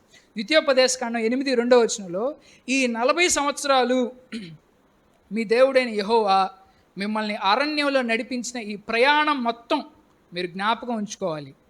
యెహోవా మిమ్మల్ని పరీక్షించాడు. ఏం చేశాడు? పరీక్షించాడు. మిమ్మల్ని ఆయన దీనులుగా చేయాలి అనుకున్నాడు. మీరు ఆయన ఆజ్ఞలకు విధేయులు అవుతున్నారో లేదో మీ హృదయంలో సంగతి ఆయన తెలుసుకోవాలి అని అనుకున్నాడు. కాబట్టి దేవుడు ఆజ్ఞలు ఎందుకు ఇచ్చాడంటే మనల్ని పరీక్షించడానికి. నిజంగా మనం ఆ ఆజ్ఞల్ని పాటిస్తున్నామా లేదా అనేది ఆయన తెలుసుకుంటూ ఉంటాడనమాట. ఇట్లా మన జీవితాల్లో కూడా మనకు కూడా కొన్ని ఆజ్ఞలు ఇస్తాడు. మనం కొన్నిసార్లు ఏమవుతుందంటే కష్టం వస్తుంది కాబట్టి ఈ కష్టం నుంచి తప్పించుకోవడం కోసం ఈ పని చేస్తే దేవుడు చెప్పినట్టు చేస్తే ఈ కష్టాన్ని భరించాలా, ఎందుకు కష్టాన్ని భరించాలా, అటెళ్ళి దేవుడి మాటకి అవిధేయత చూపిద్దాం అని మనం తెలివిగా అనుకుంటాం. కానీ ఎప్పుడు మనకు కష్టం వస్తుందనంటే దేవుడు చెప్పిన మాట ప్రకారం చేసినప్పుడు మనకు పెద్ద కష్టం రాదు, దేవుడు చెప్పిన మాటకి అవిధేయత చూపించినప్పుడే మనకు పెద్ద కష్టం వస్తుంది అనేది మనం జ్ఞాపకం చేసుకోవాలి. ఇందాక చెప్పినట్టుగా అన్నీ బాగున్నప్పుడు ఎంతమంది మిత్రులన్నా మనతో ఉంటారు. కానీ చెప్పిన మాటకి కొంత కష్టం వస్తుంది అన్నప్పుడు మనుషులు దేవుడి మాటకు విలువిస్తున్నారా, ఈ లోకంలో ఉండే మనుషులు వాళ్ళ మాటలకి వాళ్ళ అభిప్రాయాలకి జనాల దగ్గర పరువు కాపాడుకోవడం కోసం దానికి విలువిస్తున్నారా అనేది తెలుస్తూ ఉంటుంది అన్నమాట. దేవుడు దాన్ని జాగ్రత్తగా చెక్ చేస్తూ ఉంటాడు. తర్వాత వచ్చిన కూడా చూడండి, ద్వితీయోపదేశకాండం 30:15-18 వచనాల్లో జీవం మరణం మంచి చెడుల మధ్య కోరుకునే అవకాశం ఈవేళ నేను మీకు ఇచ్చాను. అంటే జీవం ఒక సైడ్కి వెళ్తే జీవం వస్తుంది, ఇంకొక సైడ్కి వెళ్తే మరణం వస్తుంది. ఒకటి చేస్తే ఏమో మంచి, ఇంకొకటి చేస్తే ఏమో చెడు. వాటి మధ్య కోరుకునే అవకాశం ఈవేళ నేను మీకు ఇచ్చాను. మీరు మీ దేవుడైన యెహోవాను ప్రేమించాలని, ఆయన మార్గాల్లో నడుచుకోవాలని, ఆయన ఆదేశాలను ఆజ్ఞలను నియమాలకు విధేయులు కావాలని ఈవేళ నేను మీకు ఆజ్ఞాపిస్తున్నాను. అప్పుడు మీ దేవుడైన యెహోవా మిమ్మల్ని ఆశీర్వదిస్తాడు. ఎప్పుడు ఆశీర్వదిస్తాడంట? ఆయన చెప్పిన ఆజ్ఞల్ని అనుసరించి మనం కానీ భూమి మీద బ్రతికితే అప్పుడు ఆయన ఆశీర్వదిస్తాడంట. అయితే యెహోవా నుండి మరలిపోయి వినడానికి నిరాకరిస్తే, దేవుడు చెప్పే మాటలు కష్టంగా ఉన్నాయిరా అని వినడానికి నిరాకరిస్తే, ఇతర దేవుళ్ళను పూజించి సేవించేందుకు మీరు తిప్పబడితే మీరు నాశనం చేయబడతారు, మీరు ఎక్కువ కాలం బ్రతకరు. కాబట్టి గుర్తుంచుకోవాలి, ఒకవేళ దేవుడు మనల్ని ప్రేమామయుడు కరుణామయుడు ఆకలి తీరుస్తాడు అనేది అంతా కూడా నిజమే. కానీ కొన్నిసార్లు మనల్ని ఆయన క్రమశిక్షణ పరుస్తాడు అనేది కూడా నిజమే. దేవుడు ప్రేమామయుడు కాబట్టి మనం అవిశ్వాసంగా ఉన్న మనకు ఆహారాన్ని నీళ్ళని ఆరోగ్యాన్ని ఇస్తాడు. కానీ అదే సమయంలో ఆయన దేవుడు న్యాయవంతుడు కాబట్టి మనలో ఉన్న అక్రమాన్ని కూడా ఆయన క్రమశిక్షణ పరుస్తాడు అనే విషయాన్ని జ్ఞాపకం చేసుకోవాలి. కాబట్టి క్రమశిక్షణ పరించడం అని అంటే దేవుడు ఏదో కొన్నిసార్లు పని కట్టుకొని మరీ మనకు శిక్ష వేస్తాడని కాదు. ఉదాహరణకి దొంగతనం చేయబాకని అన్నాం, దొంగతనం చేస్తామన్నాం, 4వ దొంగతనం 5వ దొంగతనం కన్నా దొరకతామా లేదా? ఎప్పుడన్నా సరే ఒక తప్పు చేసేటప్పుడు మొదట్లో ఫస్ట్ టైం తప్పు చేసేటప్పుడు చాలా జాగ్రత్తగా చేస్తాడు ఏ వ్యక్తి అన్న. రెండోసారి కొంచెం జాగ్రత్త తగ్గిపోద్ది, మూడోసారి 4వసారి ఇంకా జాగ్రత్త తగ్గిపోద్ది, 5వసారి 6వసారి 7వసారి ఇంకా నన్ను ఎవడ పట్టుకోడు, పోలీసు వాడు కూడా పట్టుకోలేడనని ఇంకా కాన్ఫిడెన్స్ వచ్చేస్తుంది. ఇంకా ఆ వ్యక్తి దొరికిపోతాడు. తర్వాత పోలీసు వాళ్ళు దొరికిన వాళ్ళందరూ కూడా అట్లా దొరికిన వాళ్ళే. కాబట్టి దేవుడు చెప్పాడు దొంగతనం జోలికి వెళ్ళబాకరా అని అన్నాడు. దేవుడు దీర్ఘశాంతంతో ఆ వ్యక్తికి శిక్ష రాకుండా అన్నిసార్లు ఓపిక పడితే ఇక నన్ను ఎవడు పట్టుకోలేడు, దేవుడు చెప్పి ఇంకేడున్నాడు దేవుడు అని చెప్పి చేసే చెడ్డ పని చేస్తూ ఉంటే ఆ చెడ్డ పని చేసిన దాన్ని పట్టుకొని కొట్టినంత మాత్రాన దేవుడు కొట్టినట్టు అది? నువ్వు చేయబాకరా అన్నావు, ఇప్పుడు వాళ్ళు కొట్టారు, మళ్ళీ తీసుకెళ్ళి పోలీసు వాళ్ళు జైలు బొక్కలు వేసారు. దానికి దేవుడు చేసింది కాదు, ఆ వ్యక్తి తనంతటా తాను చేసుకున్నది. ఇట్లా దేవుడు ఇది తినాలరా, ఇది తినబాకరా, నీ శరీరం దేవుని యొక్క ఆలయం రా, నువ్వు ఎట్లా చేయాలరా, ఎట్లా సంపాదించాలరా, మనుషులతో ఎట్లా ఉండాలరా, నువ్వు క్షమించాలరా, ప్రేమించాలరా, ఇవన్నీ చెప్పినప్పుడు వాటిలన్నింటినీ క్యాతర్ చేసిన ప్రతిసారి కూడా మనం ఖచ్చితంగా దాని పర్యవసానాల్ని అనుభవించాల్సి వస్తుంది. చివరిది 5వది మనం చేయాల్సిన పని ఏంటంటే పవిత్రతతో కూడిన ప్రత్యేక జీవితాన్ని జీవించాలి. 5వది ఏంటి? పవిత్రతతో కూడిన ప్రత్యేక జీవితాన్ని జీవించాలి. చివరిది 5వది ఏంటంటే దేవుడు మనకు నేర్పించాలనుకున్న అతి ముఖ్యమైన మరొక పాఠం ఏంటంటే ప్రత్యేకంగా జీవించాలి. ఎలా జీవించాలి?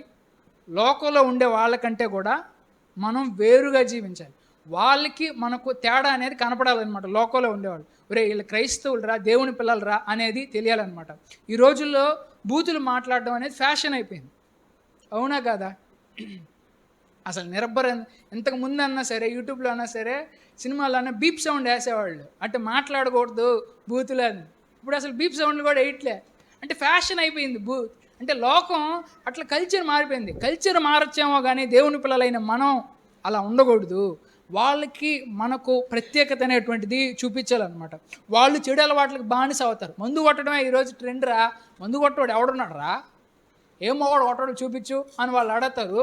కానీ వాళ్ళకి మనకు తేడా చూపించాలన్నమాట, చెడ్డ అలవాట్లు. అలాగే బయట ఉండేటువంటి వాళ్ళు సమస్యలు వచ్చినప్పుడు వాళ్ళు చిరాకు అయిపోతారు, మూడౌట్లోకి వెళ్ళిపోతారు, భయపడతారు, టెన్షన్ పడతారు. కానీ నువ్వేం చేయాలి? తేడా చూపించాలి, ప్రత్యేకత చూపించాలి, డిఫరెన్స్ చూపించాలి, ధైర్యంగా ఉండాలి. ఈ విధంగా దేవుడు శ్రద్ధ తీసుకుంటాడని ధైర్యంగా ఉన్నప్పుడు, ప్రశాంతంగా ఉన్నప్పుడు నీలో డిఫరెన్స్ గమనిస్తారు వాళ్ళు.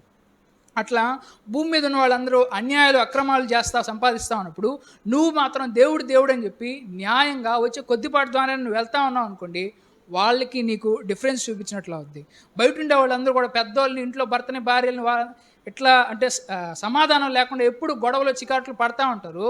కోపం అని చెప్పి, గర్వం అని చెప్పి, అసూయ అని చెప్పి 24 గంటలు గొడవలు పడుతూ ఉంటారు. కానీ నువ్వైతే ప్రేమ, దయ, కరుణ, క్షమాపణ అనే ఈ విలువలు పాటిస్తూ ప్రశాంతంగా ఉంటావు. ఆ డిఫరెన్స్ని వాళ్ళు గమనిస్తారు, నువ్వు కూడా గమనిస్తూ ఉంటావు. ఇవన్నీ ఎందుకు చేయాలనంటే దేవుడి కోసం నేను ప్రత్యేకంగా ఏర్పాటు చేసుకున్నాడు నేను అనేది జ్ఞాపకం చేసుకో. నిర్గమకాండం 19వ అధ్యాయం 5వ వచనాలు చూడండి. మీరిప్పుడు నాకు పూర్తిగా లోబడి నా ఒడంబడికను పాటిస్తే అన్ని దేశాల్లో మీరు నాకు విలువైన ఆస్తి అవుతారు. ఏమవుతారంట? విలువైన ఆస్తి. మనం ఒకరోజు అనుకుంటాం ఏంటనంటే అసలు దేవుడు ఎంటైర్ భూమిని క్రియేట్ చేయడానికే ఈ వచ్చిన ఆధారం ఏంటంటే దేవుడికి ఆస్తి కావాలి.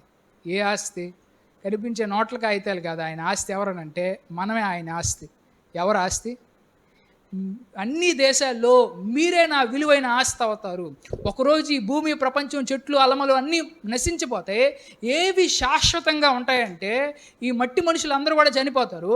ఎవరు శాశ్వతంగా ఉంటారు? ఎవరికి దేవుడు విలువైన ఆస్తి అంటే ఎవరైతే ఆ ప్రత్యేకత చూపించే వాళ్ళే ఆయన యొక్క విలువైన ఆస్తి. వాళ్ళ కోసమే దేవుడు ఇంత ప్రపంచాన్ని సృష్టించాడు. వాళ్ళ కోసమే ఈ ఆహారాన్ని, వర్షాలని అన్నీ కూడా ఇస్తూ ఉన్నాడు. కాబట్టి మీరు నాకు విలువైన ఆస్తిగా అవుతారు. ఈ భూమి అంతా నాదే అయినా మీరు నాకు ఒక యాజక రాజ్యంగా, పరిశుద్ధ జనంగా ఉంటారు. కాబట్టి మనం డిఫరెన్స్ చూపించాలి. దేవుడికి మనం విలువైన సొత్తు అని దేవుడు మనల్ని భావించేటప్పుడు అంతే విలువైన వారంగా కూడా మనం భూమి మీద జీవించాలి. మనం ఉన్న ఇంట్లో మన ఇంటికి పక్కింటికి డిఫరెన్స్ చూపించాలి. మనం ఉన్న వీధిలో మనకు మన ఇంటికి పక్కింటికి డిఫరెన్స్ చూపించాలి. మనం ఉన్న ఆఫీసులో మనకు పక్కన వాళ్ళకి డిఫరెన్స్ చూపించాలి. మనం ఉన్న కాలేజీలో మనకు మిగిలిన వాళ్ళకి డిఫరెన్స్ చూపించాలి. ఇట్లా మనకున్న బంధువుల్లో మనకు మిగిలిన వాళ్ళకి డిఫరెన్స్ చూపించాలి. ఇట్లా మనం ఏం చేయాలనంటే పవిత్రతతో ప్రత్యేకమైన జీవితాన్ని జీవించడానికి ఇష్టపడాలి. అమ్మా యేసు ప్రభువుని నమ్ముకో అమ్మా. ఏమైనా నమ్ముకుంటే ఏమొస్తుంది? ఆస్తులకి ఇస్తులు వస్తాయి. అందరికి వస్తున్నాయి కదా ఆస్తులకి ఇస్తులే. దేవుడు నమ్ముకోనవాడికి కూడా ఆస్తులకి ఇస్తులు వస్తున్నాయి కదా. యేసు ప్రభుని నమ్ముకుంటే ఏమొస్తుంది? నాలాగా ప్రశాంతంగా జీవిస్తావమ్మా, నాలాగా ఎట్లా జీవిస్తావమ్మా, నాలాగా మంచోడుగా జీవిస్తావమ్మా, చనిపోయిన తర్వాత పరలో అని మనం ఎందుకని మనుషులు ఈరోజు స్వార్థ చెప్పినప్పుడు ఎందుకు నమ్మలేకపోతా ఉన్నారంటే ఇలా క్రైస్తవులు అందరూ ఉండేదేటో మనకి వాళ్ళకి తేడా ఏముందిరా? మనం తాతం ఓడు తాతడు ఇంక ఓడొచ్చి ఇంకా మనం అయినంత మాత్రం ఏమవుద్దురా క్రైస్తవత్తులకి వెళ్ళిన మాత్రానా అని చెప్పి మన జీవిత విధానం వల్ల దేవుడి నామం దూషణ పాలవుతాం. అదే కాకుండా మనం ఒక ప్రత్యేకతను చూపించామనుకోండి, అందరిలాగా కాకుండా మనం అంటే వాళ్ళట కాదురా, మనం వాళ్ళకి ఎదురు మాట్లాడకూడదు, చెప్పింది నేను చేస్తే చేయలేదు వదిలే, వాళ్ళ మటుకు ఏమనబాకరా అని స్వార్థ చెప్పేటప్పుడు ధైర్యంగా భయంతో ఉంటారు. ఎందుకని? మనం బ్రతికే స్వార్థ అంటే వాళ్ళకి భయాన్ని కలిగజేస్తుంది. కానీ మనం ఎట్టంటే అటు జీవించి మళ్ళీ స్వార్థ పట్టుకొని చెప్పడానికి మనం వెళ్తా ఉన్నట్లయితే స్వార్థకి కూడా విలువ ఉండదు. అది దేవుడికి కూడా చెడ్డ పేరు వస్తుంది అనేది జ్ఞాపకం చేసుకోవాలి. అందుకే దేవుడు అంటాడు, నేను పరిశుద్ధుడిని కాబట్టి మీరు కూడా పరిశుద్ధులుగా ఉండండి అంటాడు. చివరి వచనం చదువుతున్నాను చూడండి. లేవి 20:26లో మీరు నాకు పరిశుద్ధులై ఉండాలి, ఎందుకంటే నేను యెహోవాను, నేను పరిశుద్ధుడను, జనాల్లో నుండి నేను మిమ్మల్ని నా సొంత వారిగా ప్రత్యేకించుకున్నాను. కాబట్టి దేవుడు పరిశుద్ధుడు కాబట్టి మనం కూడా పరిశుద్ధులుగా ఉండడానికి, ఆ డిఫరెన్స్ చూపించడానికి మనం ఇష్టపడం. ఒకసారి నేనేం చెప్పి ముగిస్తాను చూడండి. ఇశ్రాయేలు ప్రయాణం నుండి మనం నేర్చుకోవాల్సిన పాఠాలు, మనకొచ్చే కష్టాల్లో కూడా మనం నేర్చుకోవాల్సిన పాఠాలు ఏంటంటే ప్రతి కష్టాన్ని కూడా దేవుడి మీద నమ్మకాన్ని పెంచుకోవడం కోసం ఉపయోగించుకోవాలి. ప్రతి చిన్న అవకాశం అన్నా సరే, పెద్ద అవకాశం అన్నా సరే, దేవుని యొక్క దీవెనలు తొందరగా పొందుకోవాలి అని అంటే భయాన్ని నుంచి తొందరగా బయటపడాలి. భయం అనే బానిస బతుకు నుంచి త్వరగా మనం స్వేచ్ఛగా స్వతంత్రంగా బతకాలంటే చిన్న అవకాశాన్ని అన్నా సరే దేవుడికి మనం నమ్మకాన్ని పెంచుకోవడానికి ఉపయోగించాలి. రెండోది, నేను నమ్మకంగా లేకపోయినా కానీ దేవుడు నమ్మకంగానే ఉంటాడు. ఇది మనకు ధైర్యాన్ని ఇస్తుంది. కొన్నిసార్లు మనం నిజంగా అన్నిసార్లు నమ్మకంగా ఉండలేం, ఎందుకంటే మన మనుషులు మానవ మాత్రులం కాబట్టి. అయితే ఒకవేళ మనం నమ్మకంగా లేనప్పుడు కూడా దేవుడి మంచితనం మనకు ధైర్యం ఇస్తుంది. దేవుడి మంచితనం దేవుడి సన్నిధానానికి వెళ్ళి తలెత్తుకునే విధంగా చేస్తుంది అనేది రెండో పాయింట్ మనం నేర్చుకోవాలి. మూడోది ఏంటంటే దేవుడు చేసిన ఉపకారాలని జ్ఞాపకం చేసుకుంటూ ఉండాలి. ప్రతిరోజు అయ్యా నువ్వు మాకు ఆహారం ఇచ్చావు, నీళ్ళు ఇచ్చావు, ఈరోజు ఆఫీస్ నుంచి తిరిగి ఇంటికి వచ్చాను, క్షేమంగా నన్ను కాపాడావు, ఈ విధంగా అట్లా ఏదోటి దేవుడు చేసిన ప్రతిదన్నా కూడా మనం గుర్తు తెచ్చుకొని ఆయన కృతజ్ఞతలు చెప్తా ఉన్నప్పుడు మనలో మెమరీ అనేది బాగా పెరగద్ది. దేవుడు చేసిన అద్భుతాలు, ఆ దేవుడు చేసిన ఆ ఉపకారాలన్నీ మనం జ్ఞాపకం చేసుకున్నప్పుడు దేవుడి యొక్క ప్రేమలో మరింత లీనమైపోతాం, మరింతగా నిజమైనటువంటి జీవితాన్ని భూమి మీద మనం అనుభవిస్తాం. నాలుగోది, దేవుని మాట వినకపోతే తగిన ప్రతిఫలం అనుభవించాల్సి వస్తుందని జాగ్రత్త పడాలి. దేవుడు ప్రేమామయుడు, మనం అవిశ్వాసంగా ఉన్నా కానీ ఆయన మన పొట్ట పోషిస్తాడు, మీ అన్నీ చేస్తాడని నిజమే. కానీ అదే సమయంలో ఆయన న్యాయవంతుడు కాబట్టి మనల్ని ప్రేమతో ఆయన క్రమశిక్షణ పరుస్తాడనేది కూడా జ్ఞాపకం చేసుకోవాలి. ఐదోది, పవిత్రతతో కూడిన ప్రత్యేక జీవితాన్ని జీవించాలి. మనం అందరిలాగా కాదు, ఒక ప్రత్యేక సమూహం, మనం ఒక ప్రత్యేక రాజ్యం, మనం చనిపోయిన తర్వాత దేవుని కుటుంబంలో ఉండేటువంటి వాళ్ళం కాబట్టి మనకు ప్రత్యేకంగా పవిత్రంగా జీవించాలనే దాన్ని మనం జ్ఞాపకం చేసుకో. చిన్న ప్రార్థన చేసుకో. పరిశుద్ధుడా, సమయంలో నాయన మీకే వందనాలు ప్రభా. ఇప్పటి వరకు కూడా నాయన ఆ బిడ్డలు నాయన ఓపికగా విన్నారు దేవా. నిజమే దేవా, మీ మాటలు పట్టనైనా మేమందరం కూడా ప్రభా ఎంతగా ఆసక్తి కలిగి ఉన్నాం అంటే నాయన అది ప్రభా ఎంతో కొంత మేము మిమ్మల్ని ప్రేమించడానికి ప్రయాసపడుతున్నట్లే. ఈ సమయంలో నాయన వచ్చిన ప్రతి బిడ్డను కూడా జ్ఞాపకం చేసుకోండి నాయన. విన్న మాటలను ప్రభా మేము ఆ మనసులో జాగ్రత్తగా గుర్తుంచుకోవడానికి నాయన సహాయం దయచేయండి. నిజమే దేవా, మనుషులకి ఎన్నో కష్టాలు వస్తూ ఉంటాయి దేవా. అయితే ప్రభా ఆ కష్టాల్లో నాయన 10వ తరగతి ఎగ్జామ్ 10 సార్లు ఫెయిల్ అయ్యి రాసే కంటే కూడా నాయన ఒక్కసారి జాగ్రత్తగా దాన్ని కాన్సన్ట్రేషన్ చేసి ప్రభా త్వరగా పాస్ అయిపోతే నాయన మేము విశ్వాసాన్ని సరిగ్గా నేర్చుకున్నట్లయితే బైబిల్లో ఉన్న గొప్ప భక్తుల్లాగా, అయ్యా యోసేపులాగా, అయ్యా దావీదులాగా మేము మీ యొక్క ఆశీర్వాదాన్ని ఎంతో సంతోషంగా భూమి మీద మేము చవి చూస్తాం. కానీ అలా కాకుండా నాయన ఇశ్రాయేలు ప్రజల్లాగా ఎంత అద్భుతాలు ఎన్ని కార్యాలు చేస్తున్నప్పటికీ నాయన మరుక్షణమే వాటిని మర్చిపోయి మరుక్షణమే మీ మంచితనాన్ని అనుమానిస్తూ మీ మీద సనుగుతూ అయ్యా ఇలా మేము జీవిస్తూ ఉన్నప్పుడు నైనా అవి ఎంతో మీకు తీరని వేదనను కలిగజేస్తాయి ప్రభా. అవి మీకు వేదన కలిగించడమే కాదు, మా హృదయాన్ని కూడా నాయన కలవరంలో ముంచేస్తాయి. కాబట్టి అలా కాకుండా నాయన అయ్యా భూమి మీద ప్రాణం ఏదో రోజు పోయేదే. కాబట్టి ఏదో రోజు పోయే ఈ ప్రాణాన్ని ప్రభా మేము అతిగా ప్రేమించకుండా మీ మాటకు విధేయత చూపిస్తూ అయ్యా మీకోసం బ్రతకడమే గొప్ప భాగ్యంగా మేము జీవిస్తూ భూమి మీద మీ యొక్క విలువైన సొత్తుగా అది మేముండాలి అని ప్రభా మేము ప్రయాసపడుతూనైనా జాగ్రత్తగానైనా మా జీవితాలని ప్రత్యేకంగా పవిత్రంగా జీవించడానికి సహాయం తెచ్చండి. తద్వారానైనా అయ్యా మీ యొక్క క్రమశిక్షణకి మేము దూరంగా ఉండడానికి, మీ యొక్క ప్రేమకి మేము ధైర్యంతో దగ్గర అవడానికి కూడా ప్రభా సహాయం తెచ్చండి. మరొకసారినైనా మేము ఎంత అవిశ్వాసంగా ఉన్నా, ఎంత ప్రభా మిమ్మల్ని బాధ పెడతా ఉన్నా కానీ నాయనా మీరు మా ఎడల ఎప్పటికీ నిలిచి ఉండేటువంటి నమ్మకత్వాన్ని ప్రభా మీరు చూపిస్తూ ఉన్నారు. ఇశ్రాయేలు ప్రజలకు కూడా నాయనా వాళ్ళకున్నటువంటి కాళ్ళు వాయలేదు, వాళ్ళకున్నటువంటి బట్టల గురించి అన్నా సరే ప్రభా, వారికి నడిపించే మార్గంలో అన్నా సరే ప్రభా, వాళ్ళకి పగలు మేఘస్తంభాన్ని రాత్రి అగ్నిస్తంభాన్ని ఇంతకు ప్రభా వాళ్ళ గురించి మీరు కేర్ తీసుకున్నారు. వాళ్ళు అంతగా శనిగినప్పటికీ, అంతగా ప్రభా వాళ్ళు ఈ విధంగా చేసినప్పటికీ ఏ క్షణం కూడా నాయన ప్రభా మీ ప్రేమని వాళ్ళు రుచి చూడకుండా, మీ ప్రేమ వాళ్ళు స్పర్శించకుండానైనా మీరు చేయలేదు. అయ్యా మా దేవుడు కూడా అటువంటి దేవుడు అని ప్రభా మేము గుర్తించి, మా దేవుని ప్రేమను ప్రభా చులకనగా మేము తీసుకోకుండా, అయ్యా ప్రియుడు ప్రేమని ప్రేయసి ఏ విధంగా ప్రభా తెలుసుకుంటుందో మేము కూడా నాయన మీ ప్రేమని ప్రభా అంత లోతుగా తెలుసుకున్నాయన మరింతగా మీ యొక్క ఆలోచనలో నిరంతరం ప్రభా నిమగ్నం అవుతున్నాయినా మేము చేసే పనిని ప్రభా మీకు ఆరాధనగా చేయడానికి దేవా మాకు సహాయం దయచేయండి. మరొకసారి మమ్మల్ని అందరినీ కూడా జ్ఞాపకం చేసుకొని మీ పిల్లలైన మమ్మల్ని అందరినీ కూడా ప్రభా మాలో మీ దృష్టికి విరుద్ధంగా ఉన్నటువంటి ప్రతి అపరాధాన్ని ప్రతి పాపాన్ని బట్టి నాయన దయతో మమ్మల్ని క్షమించి క్రీస్తు రక్తంలో మమ్మల్ని పరిశుద్ధపరచండి. ఆనాడు ఇశ్రాయేలు జనాంగం ఎలాగోనైనా ఈనాడు నేను మా సంఘం కూడా ప్రభా అలాగే ఈ చిన్న సంఘాన్ని ప్రభా మేము జ్ఞాపకం చేసుకొని మేము ప్రతి క్షణం కూడా ప్రభా మిమ్మల్ని ప్రేమించడానికి, మిమ్మల్ని సంతోషపెట్టడానికి ప్రభా నేనన్నా సరే మా సంఘం అన్నా సరే ప్రయాసపడడానికి సహాయం తెచ్చు. మరొకసారి కూడి వచ్చిన మమ్మల్ని అందరినీ కూడా జ్ఞాపకం చేసుకొని మాకు అవసరతలో ఉన్న ప్రతి అవసరాన్ని మీరే తీర్చమని ఈ మనవులన్నీ ప్రభు యేసుక్రీస్తు నామములో ప్రతిమలాడి గోచారి వేడుకుంటున్నాం తండ్రి. ఆమేన్.